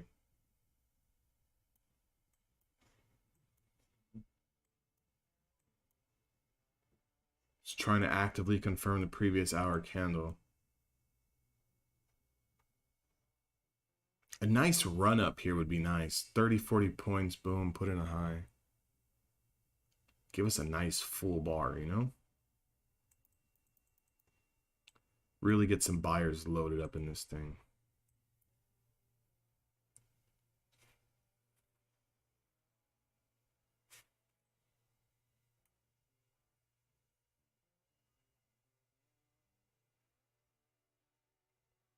Snapped back at 700. What do you mean? Oh, yeah. Yeah, I see that. We've got to have a supply zone there, no? Oh, the Bollinger Band. Bollinger Band's sitting at 90s, but something else has got to be there. The 4-hour Bollinger Band sitting right there at the 70s. That 4-hour Bollinger Band. 4-hour Bollinger Band's at 705. 705, 710, somewhere in that area. But this is, look, if you really notice, right? Like really notice the 4 hours. This is a great 4-hour looking candle, right? So technically, if we do the same thing like we did to the ES, right, on the 45.43, our breakout level is going to be here at 15,698, the 700s. Do you have that as well, Burks? You got the 700 level as a big level? That's going to be a big level. So I would imagine that it's going to try to pitter patter around the 700, this 700 level, and you would imagine that once it breaks, it's going to go. Because look at the daily chart. Look at the daily chart. This daily chart's ready to go. Daily chart's ready to go. You guys need to be sitting. NQ traders need to be sitting on the 700 level. That 700 level, once it goes, is going to go. You got 200 points. I'm not saying that the 200 points is coming today. What I'm saying is the leg on this consolidation has 200 points before, you know, that's what I'm saying. 15, the 884s is your next area. That's the Bollinger Band up here. Look at the daily chart. Sideways, sideways, back test, sideways. At the top of the range, we should not be thinking short. We should be thinking long. So even if you are a scalper, maybe it's probably smart to ignore. It's probably smart to ignore the short positions just due to the fact that you could get chopped. But it might be better to wait for the bounces, either try to play those reversals or play the 20 plays back up after a decline, right? So after a decline, catch the bounce reversal candle or catch the 20 play that reconfirms. Until we get to the bottom of the range, then we'll be thinking short. When we break down, if we lose the 50-day moving average at any point in time, which is way down there, it's about 280 points down. But if we do lose that, now we're short biased. I was thinking maybe be a little bit more long biased. Look at the move. Look at the move. We're at the top of the range. This thing's ready to fly. Adam, you said watch a prop firm video. Great video. Thank you. I think I'm going to go with Top Step. Perfect. Software to copy one trade, so executes on multiple versions. Yeah, 52. Oh, you're on Apex. Yes, Top Step has a copy trader. You can have 3 accounts with Top Step. They do have their own copy trader. Yes, they do.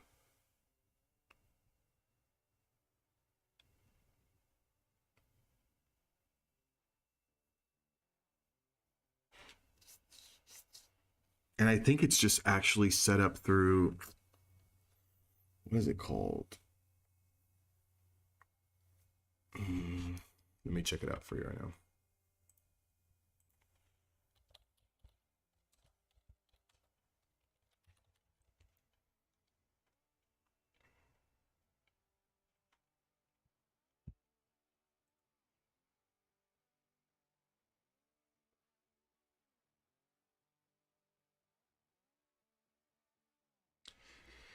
Yeah, I mean, it's just associated with through your combine. I don't have copy traders set up for me. I just trade them individually, but I don't think it's a hard setup.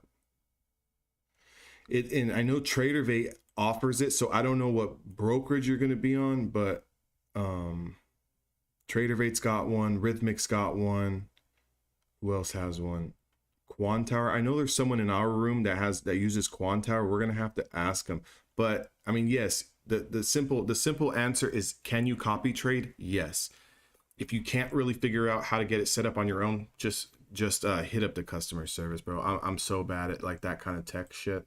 Like if it's not right in front of my face, telling me, hey, this is how you copy trade, I'm lost, right? That's why I'm like, I still use fucking the same platform I've been using for 8 years. I don't really change anything up. I'll do everything by hand, but yes, you can.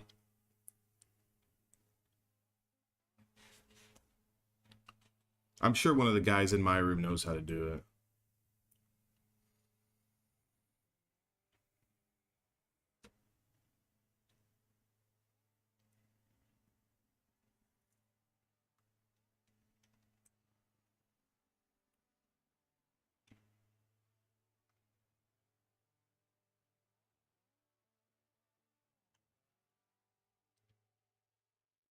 Here's also another teaching point. So I don't know if you guys have heard me before say, you know, when I trade Tesla and Nvidia, I'm just looking for the quick dollar, looking for the quick dollar. Yeah, they did drop TraderVate. They were having all sorts of issues. I think the only people who were still on TraderVate were the people who did not want to switch to Quantower or NinjaTrader, and like you're at your own risk, which is stupid because you know like they're saying it's just got to be the server that TraderVate has Top Step accounts on got overloaded. They got overloaded when they dropped their price from 150 on the 50K to the 49. That overloaded the server that TraderVate put them on, because I know guys personally that have TraderVate personal brokerage accounts. They've never had a fucking problem a day in their life. So it's like, why do all the demo accounts through Top Step and TraderVate have such a big issue? It's just their server got overloaded wherever they have them. But on the Tesla, you know, always look for that $1.50 scalp, $1.20 scalp. If you start getting that money, take it out. Because if you look at the pivot here on the 20 play on Tesla, entry price 274.53. You're obviously going to get a little slippage because of fat fingers and slow entries, but let's give yourself, you know, 10-15 cents. So 274.60s, it runs all the way up to a price of 275.30s, 275.40s, so about 80 cents. That's why you need to be thinking about taking profits into the area of supply, and as soon as you get close to that $1.20, you want to start taking profits, and then whatever you take, you know, you can use a break-even stop, and now you would be getting stopped out on your runners, but you would have at least taken a little piece of the pie. So that's why it's kind of good knowing the instrument or the asset, whatever you're trading. It's always good to know how much it can actually move. You know how much it can move. Obviously, closer in the day, it's going to move a lot more. And later on in the day, it's going to move a lot less. So if we look at the ATR now, it's around 77 cents, right? So 77 cents on Tesla. This is the way I break it down. If the ATR is 77 cents, I would consider myself to have a 1R trade, right? Meaning a 1-to-1 trade if I can make 77 cents, right? That's all I'm looking at. In the beginning of the day, it was closer to $1.13, $1.15. So if I can make $1, I know that I'm either going to lose around 75 cents or $1, or I'm going to make 75 cents or $1. In the beginning of the day, I know that I'm going to make $1, $1.50, or I'm going to lose $1, $1.50. If you look at it that way, you will have a higher success rate. You will snap these trades hand over fist, hand over fist. Yeah. It's because too the TraderVate they got that stupid web mobile, like that web platform, that like web based server platform. That thing sucks, right? So like you're always going to have problems when you have a lot of people trading on a web based platform. It's nice, like don't get me wrong, like out of all of them, it's probably the most easiest to use. It looks nice, like it looks cool. Their back end is cool, their dashboard is cool, their metrics, that's all cool shit. It's just they need to like they need to be a little bit more on top of it.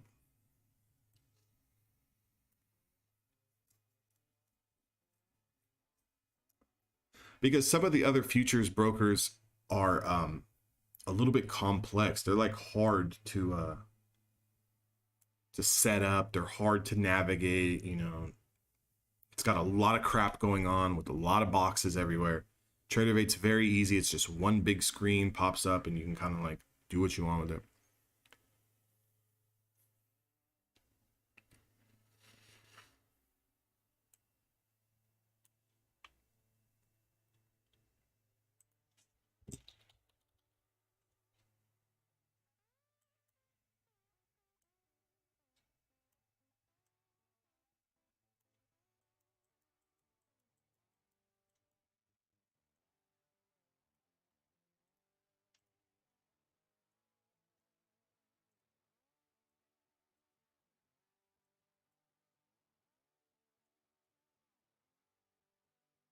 True, that thing's a pain in the ass. And for the life of me, I could not figure out, I could not remember what I had to change to get it going for Andre. Like I was like, I knew it had something to do with enabling something through the firewall. I don't know if it was through the virus protection. It was something that was like, it's something with the download that we need to get it to go through. It was just, yeah, Quantower is, yeah. But once you have Quantower up, I mean, I have it. That's where I switched to from TraderVate to Quantower. I mean, I like it, but it's just when you're coming from one specific platform and you're comfortable with it, going to another that's a lot different is hard. Yeah, but I mean, like TraderVate's easy. Like your stop losses, setting them, you just start clicking. But like that also got to be careful with TraderVate. Sometimes you click it, next thing you know, you got an order sitting out there. But it's easy. But Quantower is good. I like Quantower. I like Quantower more than Ninja Trader, to be honest.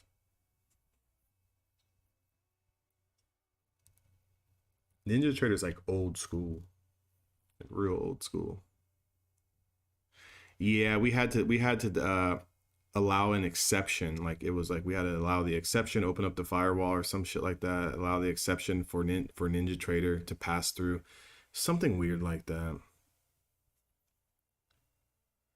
And to be honest, if someone was to ask me right now, can you help me set it up again? I'd be completely lost and it would take me another hour and a half to figure it out. I felt like I got lucky when I set mine up. I feel like I got lucky when we set Andre's up. And so I said, once you have it up, that's it. Just leave it. There's nothing else. Just leave it. Don't even get a new computer.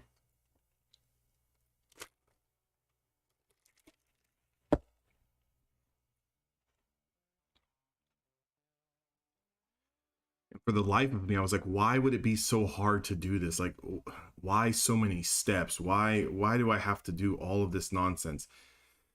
Then when you have it in there, then you got to connect the Apex account. You got to put the username and password, add connections. It's like, can I just have a simple login? Like, let me just put my email and password in and just it pops up and everything is populated.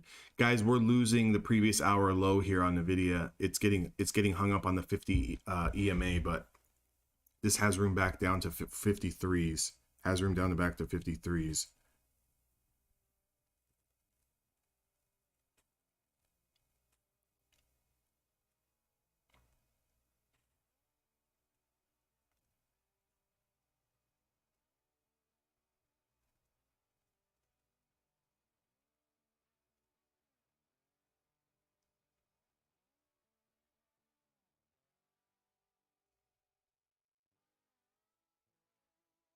They make you. They sure do.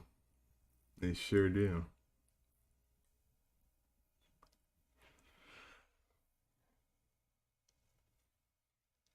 Burks, I seen you added some more. You added some more evals, huh? You got them all loaded up now. What are you up to? 10?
Yeah, they extended that sale again. It's such a good marketing gimmick, right? Like the way they do those 80% off or those 90% off ones, such a good one because people load up all these accounts and then they just rapid fire, just shooting for the fence to like pass them all, and then they just blow them up, and then they load up more. Like if you really play it smart with these prop firms, you can really suck money out of them. Like you can really suck money out of them if you know what you're doing and you play it smart. Yeah, I know the activation fee. Yeah. So it's like that's where they make their money. They're making their money back on the activation fee. Like even Top Step went ahead and they did that. Let's drop our prices to $50, but let's pay $150 to get it activated. Again, another fucking marketing gimmick. Because what are you activating? You're activating me from one demo account to another demo account. It's the same fucking demo account. You're just giving me a new account, like name. Trailing drawdown, you got to treat it as a scalp account. Yeah, you got to treat it as a scalp account. You really can't let it go up and down. Like if you get profits, just take it. Get profits, take it. You get a loss, cut it. Like yeah, you have to trade Apex a little differently than Top Step. But I mean, if your levels are good and you're a scalper anyways, a short like a very short term day trader, you'll be all right. You'll be all right.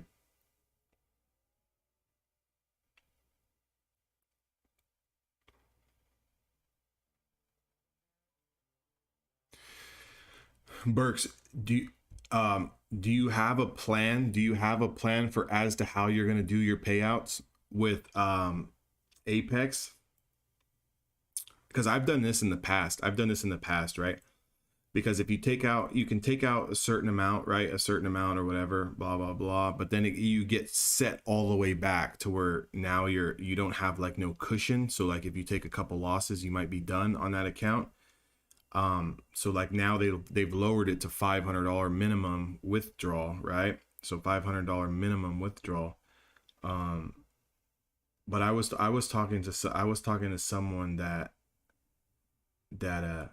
just took the max on all of them. So for example, they met their minimum, right? They met their minimum for the month or whatever. You can do like 2 a month. And then they just withdraw the max, and then they always do. It's dirt cheap, Tim. Like dirt cheap. Like Burks, what is it at right now? Like $26 or something. They get $26 for the 25K, 36 or 32 for the 50K. It's dirt cheap. It's like in the 20s. It's like in the 20s.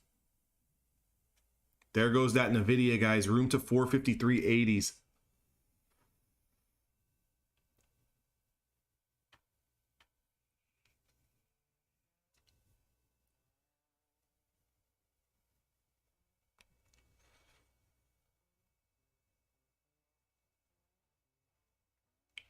through 50 EMA, through previous hours lows, 453.80s.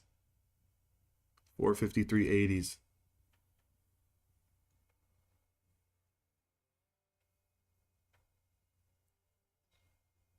Okay, gotcha.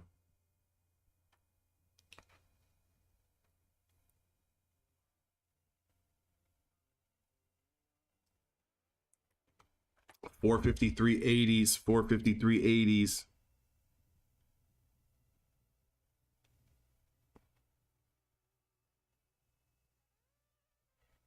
$453.80s.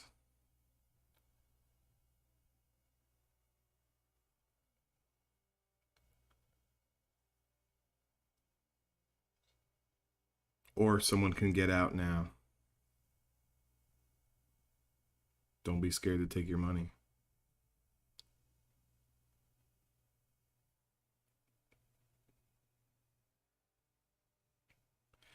Yeah, what I did with my this was almost like, damn, I think this is almost 2 years ago now. I think it was 2 years ago. Could have been like a year and a half ago. What I did with the Top Step account was, it was like you can take the full 10,000 or whatever the fuck it was at the time. And literally, because I use the prop firms, like I don't even really trade the prop firms that much. I'm only in and out of them. Hold on, I'm trying to exit this trade. I'm only in and out of them. What the hell? But anyways, I don't recommend this, but I just traded it all the way up to like 8 grand, 9 grand, and I just took the whole fucking thing and I just blew that one account after that. Then just got another one. Because I looked at it as like, okay, just withdraw the whole amount. Just take me up to the max to where you guys want to take whatever. They take the 10% or 20%. Yeah, $29. And then just take it all, right? If it's not your primary source of income, meaning if you're just trading solely on prop, I would take payouts anytime you can get them. So if you're on Apex, every 2 weeks, request a payout. You know, if you're on Top Step, request 50% every time you meet the minimum trading days, the minimum consecutive winning days or whatever, or non-consecutive win days. I would take your payouts. But like if you trade your personal account, you have money coming in here, you work a normal 9 to 5 or whatever, and you just trade, I would just trade and get that son of a bitch all the way up and then just take the whole fucking thing. Just take the whole thing in one lump sum. Just do another eval. Because if you take it like a $10,000 payout, let's say, I'll just use a regular number. You take a $10,000 payout, go load up another 10 evals, right? Or whatever, right? Go throw another $500 at these evals, pass another one. Whether it takes you 2 or 3 months again to do it again, like to get it, get them funded, get the payouts, get the balance up, just do it again, because it's less stress. Like when I notice when people, when they really focus on just trying to work one single account and make money and take payouts all the time, they blow them. So again, have multiple accounts. I always tell anyone, if you're trading a prop, have multiple accounts, because you can also spread risk, meaning that let's say you take 120 play off the open and it loses. If you're copy trading, obviously this doesn't apply to you, but if you're trading them separately, let's say you have 2 or 3 accounts, you can take 120 play. If it wins, that one's done for the day. You can take another 20 play. If it loses, okay, that account is done for the day. If you have a third account, you can take the next 20 play. That's 3 trades. You're spreading out the risk. That's how I've always played them. Because to be honest, I don't have the balls to do what Burks does, where you copy trade everything. The wins are great, but I just don't have the balls to do that, because I know, like, if I get squeamish, right, as fucking animated as I am, I'll blow that account in one day. So psychologically, it's just better for me to just individually trade each account and treat each account as a new trade, and just play my odds from that. And that's why I say everyone needs to find your sweet spot. So like, what's your sweet spot? You know, wherever you're comfortable at taking profits, wherever you're comfortable at stopping on the day, however many counts you feel comfortable with. Everyone's got to find their sweet spot. learning how to read the charts is easy, guys. Managing the money when you're watching P&Ls fluctuate and emotions. Oh, I mean, like anyone who says like that, oh, you know, trade without emotions, that's fucking impossible. I'll tell you that much right now. Like now, to trade with no emotions, impossible. To learn how to deal and coexist with the emotions, 100% possible. Yeah, that's the thing. Most people will pass. Most people will pass, and then they're so excited that they want to, you know, do what they just did. They spent all that time to hit the profit target, and then boom, there goes the account. I've done that too before as well. You know, well, I think one time when I first started with Apex, you know, I had like 10 or 15 accounts. You know, I lost half of them.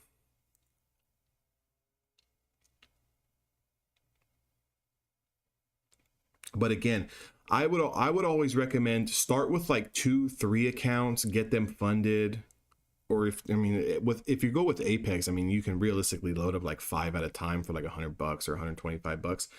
You can load up the 5 at a time. You can either trade them separately or copy trade them, whichever one is comfortable to you. Remember, everyone's different. Whichever one's more comfortable to you. And then once you get them funded, once you actually take a payout and you get your money back for those accounts, then you do whatever the fuck you want with them. Like you do whatever you want with them. You want to trade one super aggressive, trade it super aggressive, you know, but you at least get your money back for what you put into it, right? Get your investment back and then slow grind them. And if you really want to take like the professional approach to it, you do exactly this. You get a bunch of accounts, get 10 of them, you get 100,000, 250,000, 300,000, quote unquote, right? And then you tell yourself, if I was trading for a hedge fund, if I was trading for a firm, can I do the stupid nonsense that I do by myself? No, you can't. Aim for 1 to 2%, 2 to 3% per month on your total account. So if you have 100,000, right? I don't care if it's you have 5 $25,000 accounts or you have 2 $50,000 accounts. I don't care. If you have 100,000, quote unquote, that you're managing, quote unquote, right? If you make 2%, that's $2,000. That's a hell of a return. 2% compounded month over month is a hell of a return. So you can take a super professional approach to this business of prop and aim for 1 to 3% a month. And if you hit it, stop. Yeah, it might take you 2 months to get a payout, but in the meantime, you're trading, start opening up more eval accounts and get those also going as well. 6 months time from now, you might have 10 freaking 20 eval accounts, $500,000 in funding, and now that 1 to 3% on 500 grand is looking anywhere between $10,000 to $15,000 a month in payouts. Think about it that way. You have to play mind tricks with yourself. You have to put yourself in that position to think, how would a firm manage this capital? Are they looking to make 10%, 20%, 50%, right? Think about it. If you have $100,000 in funding, 2 $50,000 accounts or 4 $25,000 accounts, you think they're really looking to try to make 20% on that money every month? 20%, that's 20 grand. 10% is 10 grand, right? On 100 grand. So you know how hard that is to do in the market? I don't know if any of you guys have ever had like a money manager or someone who manages like Roth IRAs or any type of financial advisor, if anyone has had one. But like me and Biggs have gone back to it because when Biggs got out of the league, he obviously had a money manager who was trying to help. They were trying to guarantee this guy like anywhere between like 5, 6, 7% return on investment per year.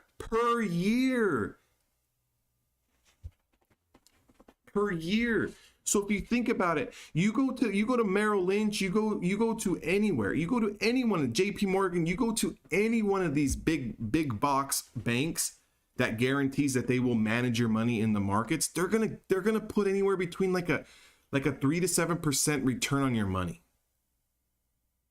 per year. Guys, if you can do 3% on your money per month, you're killing the market. Then after that, it's just all about more capital. The more capital you have, the more money your 3% is going to be. But when you only have $25,000 that you're managing, you only have $50,000 that you're managing, 1 to 2, 3% on that is pennies. Like it's, you know, you're not really making anything. But I mean, even if you start taking 2% on $100,000, that's $2,000 a month. That's $24,000 a year. So what's 200 grand? Right? 50. What's 300 grand? 75. What's 400 grand? 100. So if you did want to take it the slow poke way and really manage it, and they'll loan it out 100, yeah, exactly. 10 times over. Yeah. 100 times over. Ask Biggs. He knows. He was so pissed off at those guys.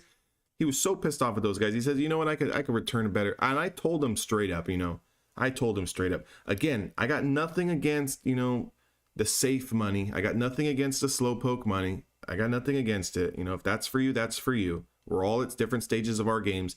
I think at certain points in times of your life, maybe when you're younger off in your career, your 9-to-5 career, I think it's great to put some money aside, of course. But when we really talk about having a skill set that's going to allow you to grow your money, do I trust me or them? I'm going to trust me 10 times over. You ain't going to dick off with my money and give me 5% a year, 3% a year. That's bullshit. So you tell me I hand you 100,000, you're going to return me 5 grand at the end of the year? That's bullshit. I hand you 100,000, you're going to return me 10 grand at the end of the year? That's bullshit. Even the S&Ps, returned like 7-8%. Obviously, as after COVID, it's done more than that, like 20-25%. But even at 25%, let's say the market returns you a 25% return on your investment. That's $25,000 on a $100,000 investment. The fuck, guys? We can make fucking $25,000 in 2 months on a 100K account. Shit, you see, guys, fucking Andre pulled, you know, fucking 15 grand out of the market on an account, did not even close to that in 1 month. But it's safe, right? It's safe. We're going to protect you, they say. Slow growth. It's not high risk. Blah, blah, blah. I'll bet on myself every day versus betting on them.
Exactly, Tim. They want to give me 4%. I'm losing money with those guys every year.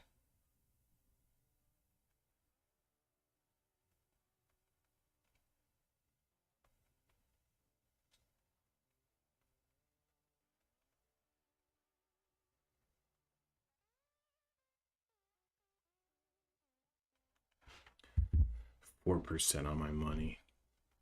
That's crazy. That's crazy. I get it. 4% on your money over 25 years. Sure. Sure. Put $100,000 in, you sit on it for 20 years at 4%, 5%, starts to compound. I get it. I get it. Yeah, you have a nice little nest egg, you know, whatever that may be. I don't even know. Do the math on it, but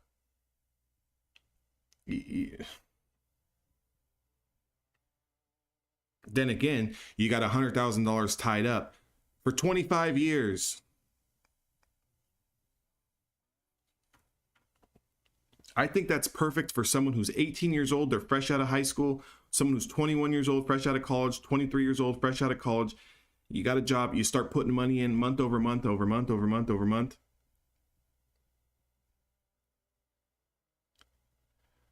You're late. You're late. It's barely trying to confirm the 700s right now. Yeah, month over month over month. Okay, fine.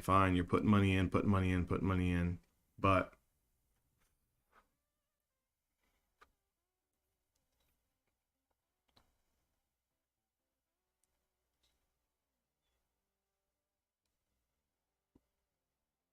I'll tell you what, I'll bet on anyone in our room. You manage $100,000, you're making more than 4% on that $100,000 this year. Not even trading every day. Like, you guys are telling me you guys can't come in for a week out of the month and make more than 4% at the end of the year on 100 grand? Come on.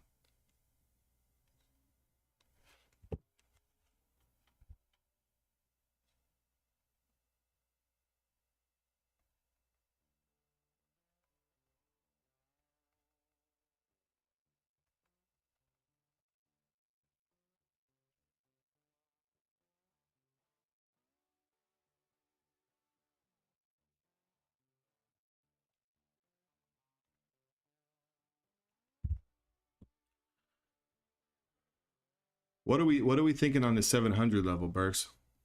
I know you're done for the day, but you're itching though. You're itching that 700.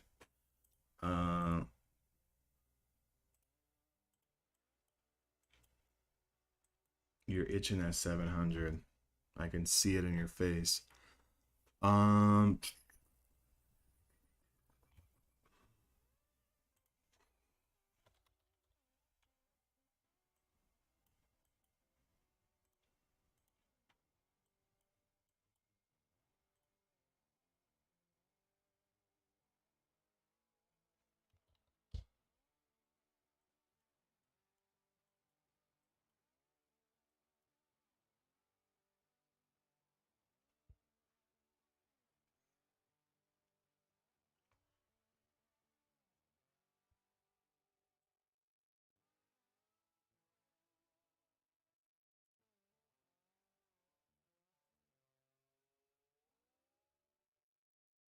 Yeah.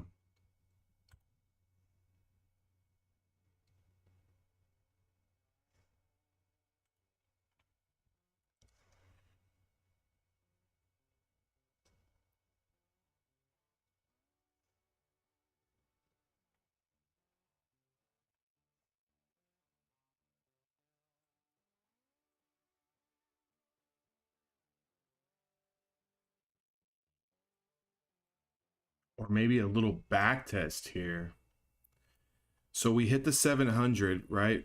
So 750 cents. We hit that. Maybe a back test, right? Maybe something like this. Down move, bounce, 700, maybe come back. I would say even as low as like the 80s or 70s. And then boom. That would be healthy and that would be strong versus this. And then, you know what I'm saying? Something like that. But again, who knows? It's damn NQ. There it goes, right? So 703.25 is the high. 703.25 is a high. So anyone who is jumping this right now, like anyone who jumped that 700s, let's see, right? Like, I'm gonna mentally play this one out.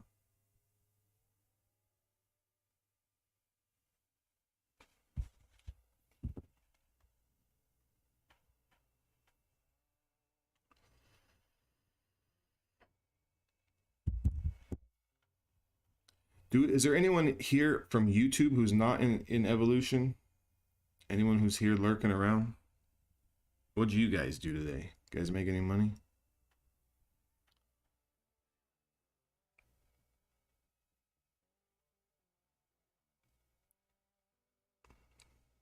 $703.75 is a high now. 705.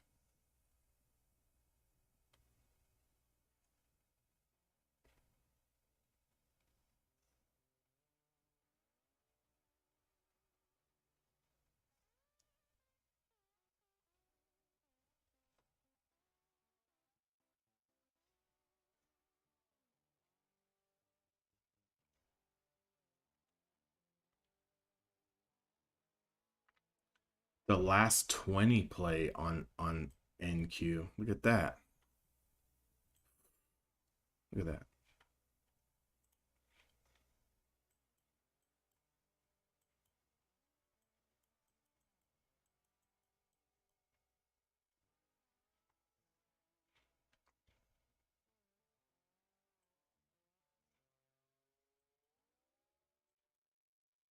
Boom. Boom, boom, boom. 705.50 is a new high. So anyone that's in on that, you're up 5 handles. Not a lot, right? Just come on, punch it. I would like to see a back test and then a breakout. This is a 2-minute chart we're looking at.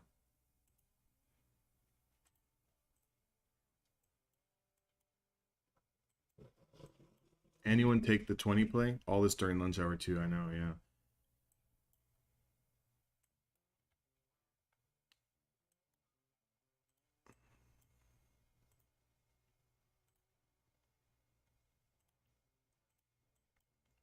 Yeah, but they just floated it up on no volume though, to be honest. They floated this up on no volume.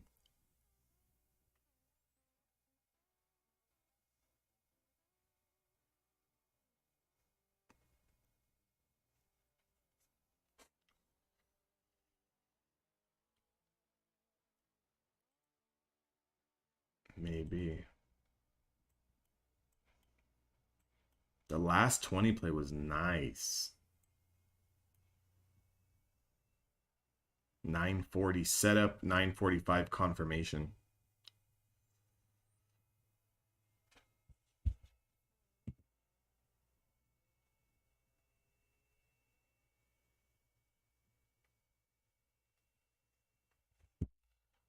$707.50, so 7 points. It's not bad. $850, 8 points. It's not bad, right? I mean, we still haven't really had a pullback yet. So there's 9s. Anyone looking, I mean, I don't think anyone's in this play, but like, even if you took the 700 break, I mean, you're up a quick 9 without really a pullback. You know, what's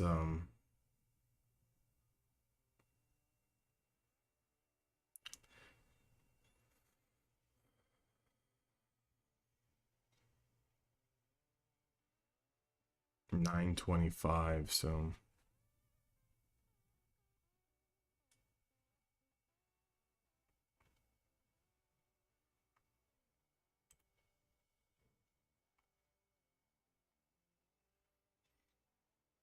this might be the pullback.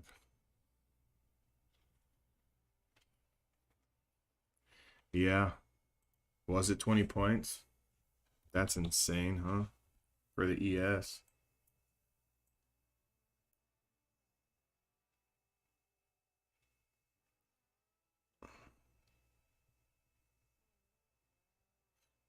Yeah. Yeah. That's some serious balls though.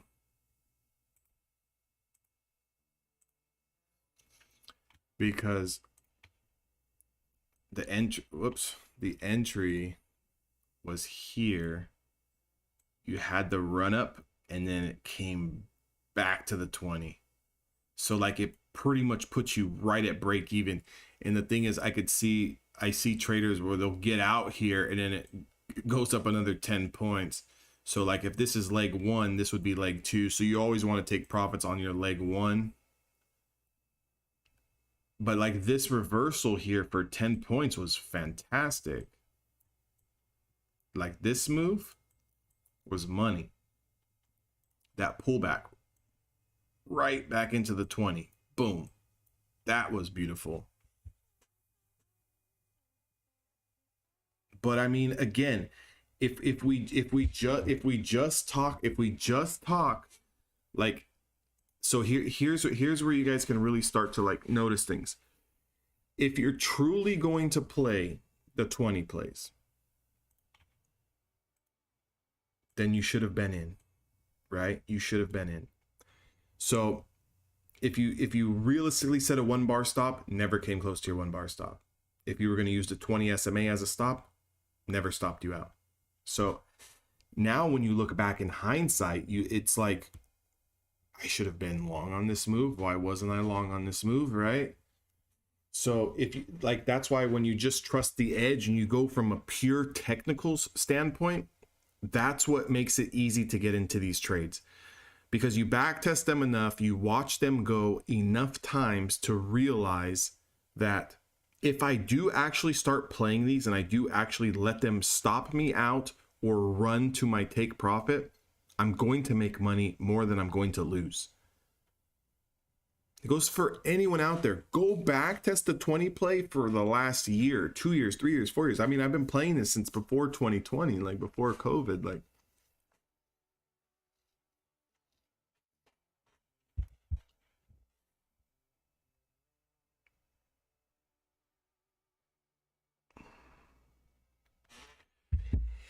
And I used to use the 9, right? Back in the day, I used to use the 9.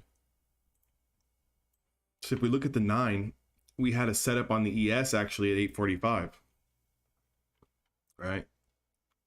You had a setup short at 820, 45.45 down to 45.41. So maybe 4 or 5 points there. But then the setup on the 9, yeah, I mean, I used to use the 9 as well. It's just that in a more choppier environment, like look at what the 9 does, right? In a choppier environment to start the morning, you're up, down, up, down, up, down. The 9 can kind of like start to scare people out a little bit. The 9 works well in a trending market. Like when you're really power trending on a daily and you're just like riding over every level of supply, that's where the 9 comes into play, because sometimes the 20 setups, they don't get hit as often. But in the market that we've been in now for like this year, at least in 2023, the 20 SMA has really worked out fantastic.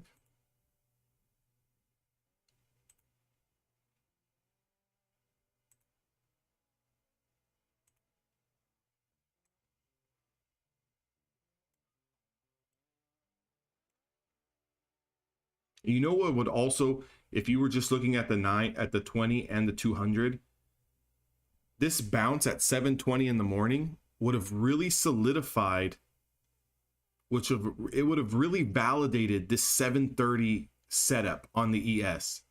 So we had a 20 play setup on the ES at 7:30 in the morning Pacific Standard Time.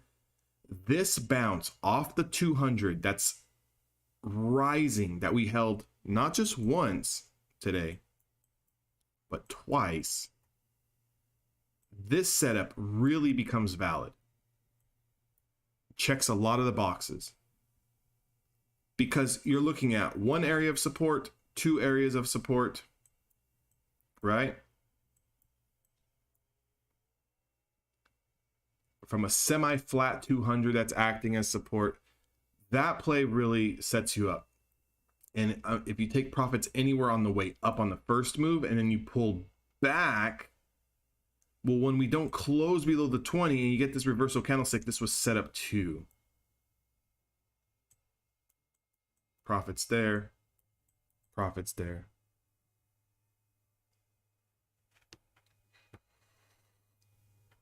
You see what I'm saying, John? You see what I'm saying? Did you make money on that trade though, on YM? You made money or you stopped out? Look at this. What time were you in that? Were you in on the 7:30? Don't tell me you guys stopped out at 7:35. Don't tell me that.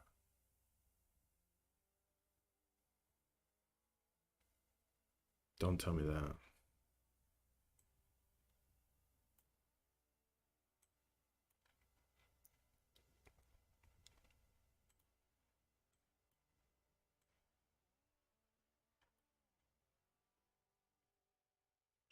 Because this play here at 7:40, yeah, ran all day. One play. I challenge. Okay. Oh, you got out of break even. I challenge you guys one day, right? One day, put a trade on a 20 SMA, set a 1 bar stop, 1 micro contract, just walk away. Or 2 micro contracts if you're comfortable with it, walk away. Walk away. You can set a hard stop underneath, but just walk away. Like if anyone put on this long trade at 7:30 on the YM, set a 1 bar stop, walked away, you came back today, oh shit, I made money. If anyone took this setup at 7:40, set a 1 bar stop, walked away, you came back to a fat paycheck. And again, it's those emotions. It's looking at the profit. It's wanting to snag them quick. It's not letting them take it out. It's allowing the previous trade or the previous loss or the previous win that you took affect you. Walk away. Just, yeah, walk away. Because what's the worst that can happen, John? You're going to get stopped out. Well, that's why you have protection, right? You use the protection. You have a stop loss. Again, I like to manage my stops manually because sometimes we get wicked and then it goes in our favor. But again, you could essentially have set a hard stop. I mean, look at where the stop loss would have been. Maybe if you went like 1 point below, right? Your stop loss would have been there, or your stop loss would have been here. Never even came close to touching your stop loss, right? So you could have just essentially walked away.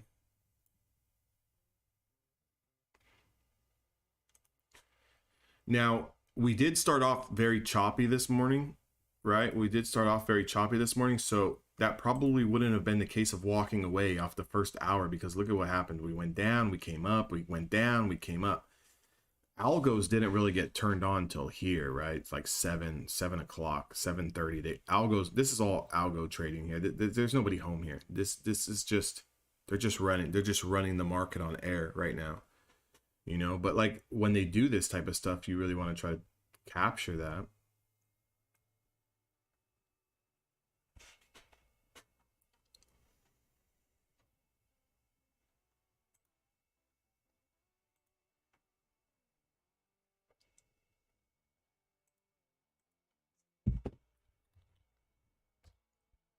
But trust me, once you do it once where you let your trade run all day, it'll become easier. And I think the only way to really do that, yeah, I'm telling you, me and Biggs used to sit back, when the market was real crazy, like in 2021, we would sit back and we'd be like, somebody's got to be watching us. Every time we get into this trade, it goes right against us, and then an hour later it's going in our favor every single time. But again, it's just a play on emotions. And again, they're really, really good at identifying levels where traders are going to get in and where traders would start to feel that emotional pain. The only thing that negates all of that is by being sized so small that when they're doing that, right, when the price action is doing that, it doesn't even register on your emotional scale to get out, because then you lean back on, well, my strategy is telling me I should still be in the trade. The only thing that sucks about that is that when you are sized that small, the wins, when it does do this, you automatically think to, well, I would have made X amount if I was just had more money in. But if you don't think about that, and you think about this as a marathon, then so what? Right? Like, John, what would one micro contract on YM from 35,109 to 35,280 be? 35,110 to, let's say, 35,280. What would that be? How much on one micro contract?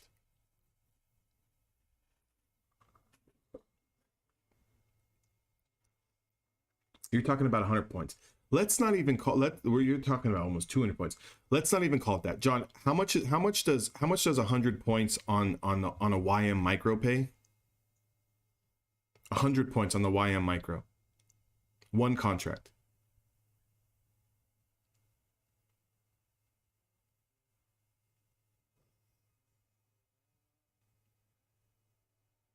$100 points.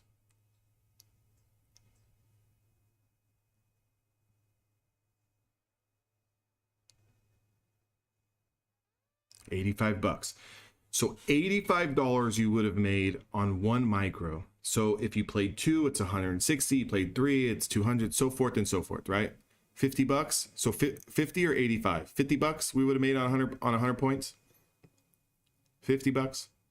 So if you look at it like this, you make $50-$60, right? You make $50-$60 on one contract. John, if you did, I'm not saying you're catching 100 points every day, right? I'm not saying you're catching 100 points every day, but on a type of situation like this, you know, you made an easy $50. I mean, you made a cup of coffee and you bought yourself lunch or whatever. You do that multiple times a month, you know, you got a few $100, you got $1,000 in your pocket, and there's no stress. Because, John, let's say for example, if you were playing, we'll say 2 contracts, right? Because that way we can always cut a runner. Let's say 2 contracts, and we captured $100 on it on this move on 100 points. So we'll play 2 contracts. John, if you lost $100 on the YM, right, on the micros, if you lost $100, would you be emotionally stressed, bummed out if you lost $100 on the day? Like what I'm saying is, of course, we're going to be a little pissed off, but would it kill you to lose $100?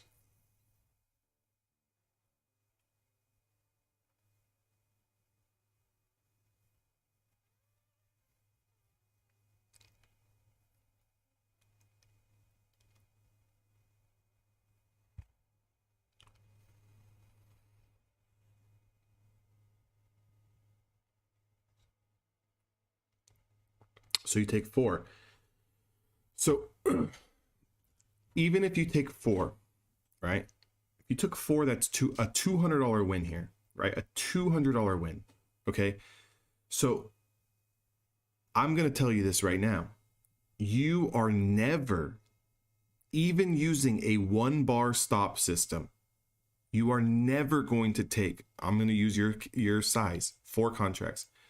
You are never going to take a $200 loss on any trade. Never. Because you know why? We're not stupid. We're not going to let the thing run against us 100 points. So the point I'm trying to make is that on your 1-bar stop, you're looking at it from 35.89 down to 35.50. You're looking at 30 points. So you maybe would have lost $40-$50 on the trade. Maybe. So essentially on 4 contracts, you're risking maybe $50-$60-$70. Maybe, like, that's max, right? Maybe $50-$60. Maybe. But one trade can put you up $200, and that's just on 100 points. John, we're up almost 200 points on the move, right? From 107 to 280, we're up like 160 points. So what I'm saying is that you will never lose more than $100-$150 on a singular trade, trading your position sizing.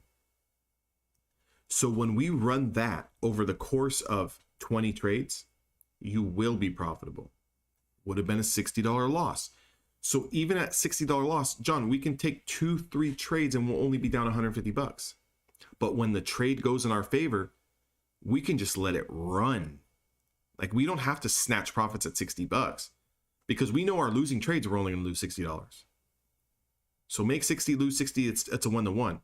We shoot for $100, that's a 2-to-1 or 2R, right? So, and that'll give you the confidence. Just hold it. Just hold this son of a gun, right? Just hold this son of a gun. Because over 20 trades, you're not gonna lose. You know what I'm saying? You're not gonna lose 18 of them. There's no possible way. There's no possible way.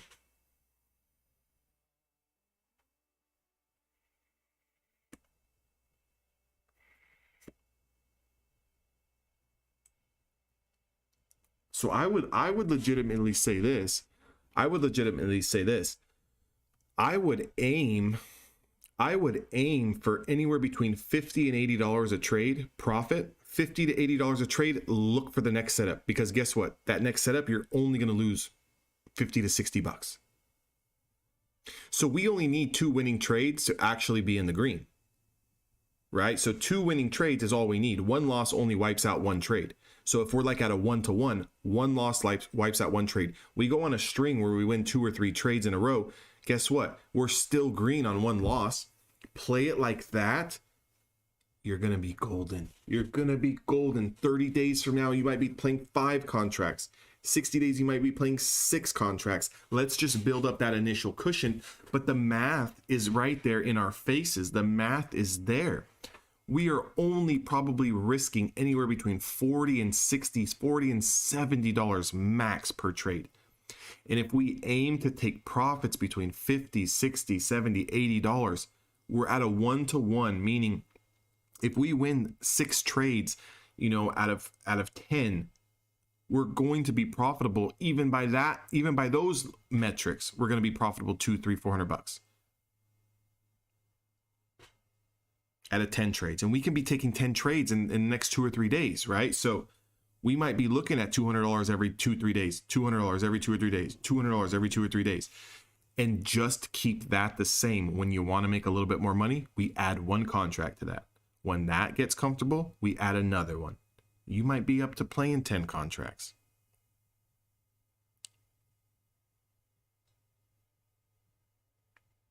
So now what you were making, 50, 60, 70 bucks on 4 cons, now you're making like $150 a pop, $200 a pop. We don't aim to make more money. We just aim to take more size. That's it. The game never changes. I don't care if you trade 1 contract right now or you trade 100.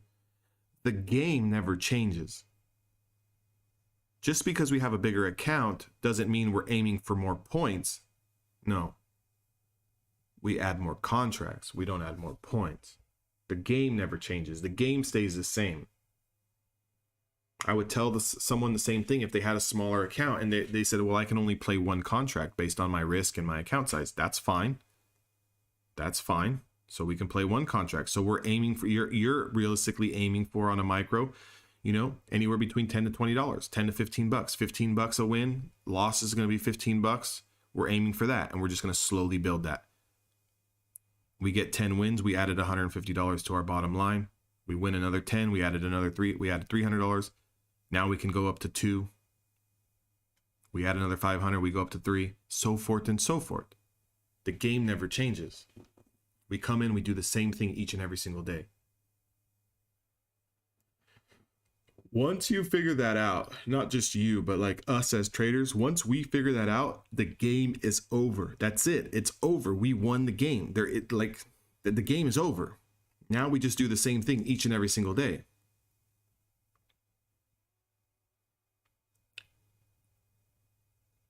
It's just like on the Apple trade that I lost. I lost $1,300 in like fucking 20 minutes, But I found the Tesla trade. I play Tesla enough. I know how much my position sizing is the same. So if I win, I know I'm going to eat up a loss. Now, if I would have lost the Tesla trade, I would probably be done trading altogether because that's 2 losses. I'm down 20 something $100. Let's not get carried away, right? But the way I like to play it, I always know that 1 trade puts me right back either in the green or as close to break even as possible. I'm always 1 trade away. I'm always 1 trade away. Even if I lose 2 or 3 trades in a row, I start licking my chops because I know with my system, I know with the edge that I have, I just took my lumps at the beginning of the cycle, and now I'm going to catch a string of wins, and I might go on 5, 6, 7, 8, 9 wins.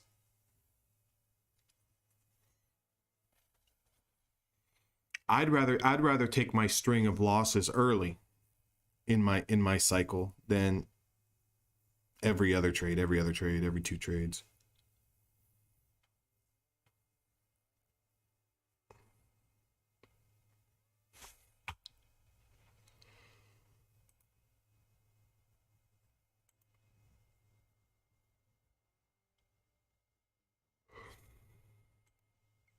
But all right, guys, I'm gonna get off. I got some things to kind of handle today. Gotta run some errands. I gotta do a little of this, a little of that. Stay safe out there. If you're green, don't overtrade. Right? If you're at a small red, keep it a small red. Market's floating on air right now, so you know there's no reason to stomp on the gas pedal. I will be checking in with you guys tomorrow. Biggs is going to be kind of heading up the room in the morning early. He said already yesterday he's going to back up the Brinks truck, allow everyone to collect their cash, and then enjoy your guys' weekend. I will be out of town this weekend. Yes, sir, that's the plan. I will be out of town this weekend, but for sure, I mean, I'll be checking in and kind of watching the markets as well. And if I see something, obviously, I'm going to throw it out there.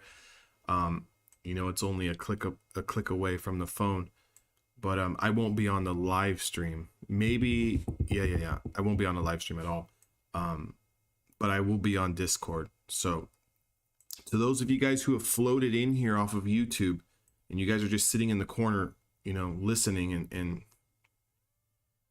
you know, hiding, don't worry, like, we're friendly on this side over here. If you want to join us, that link is down in the description, obviously. And again, if you guys want to get serious and actually learn how to trade, you know, we'd be happy to trade with you guys.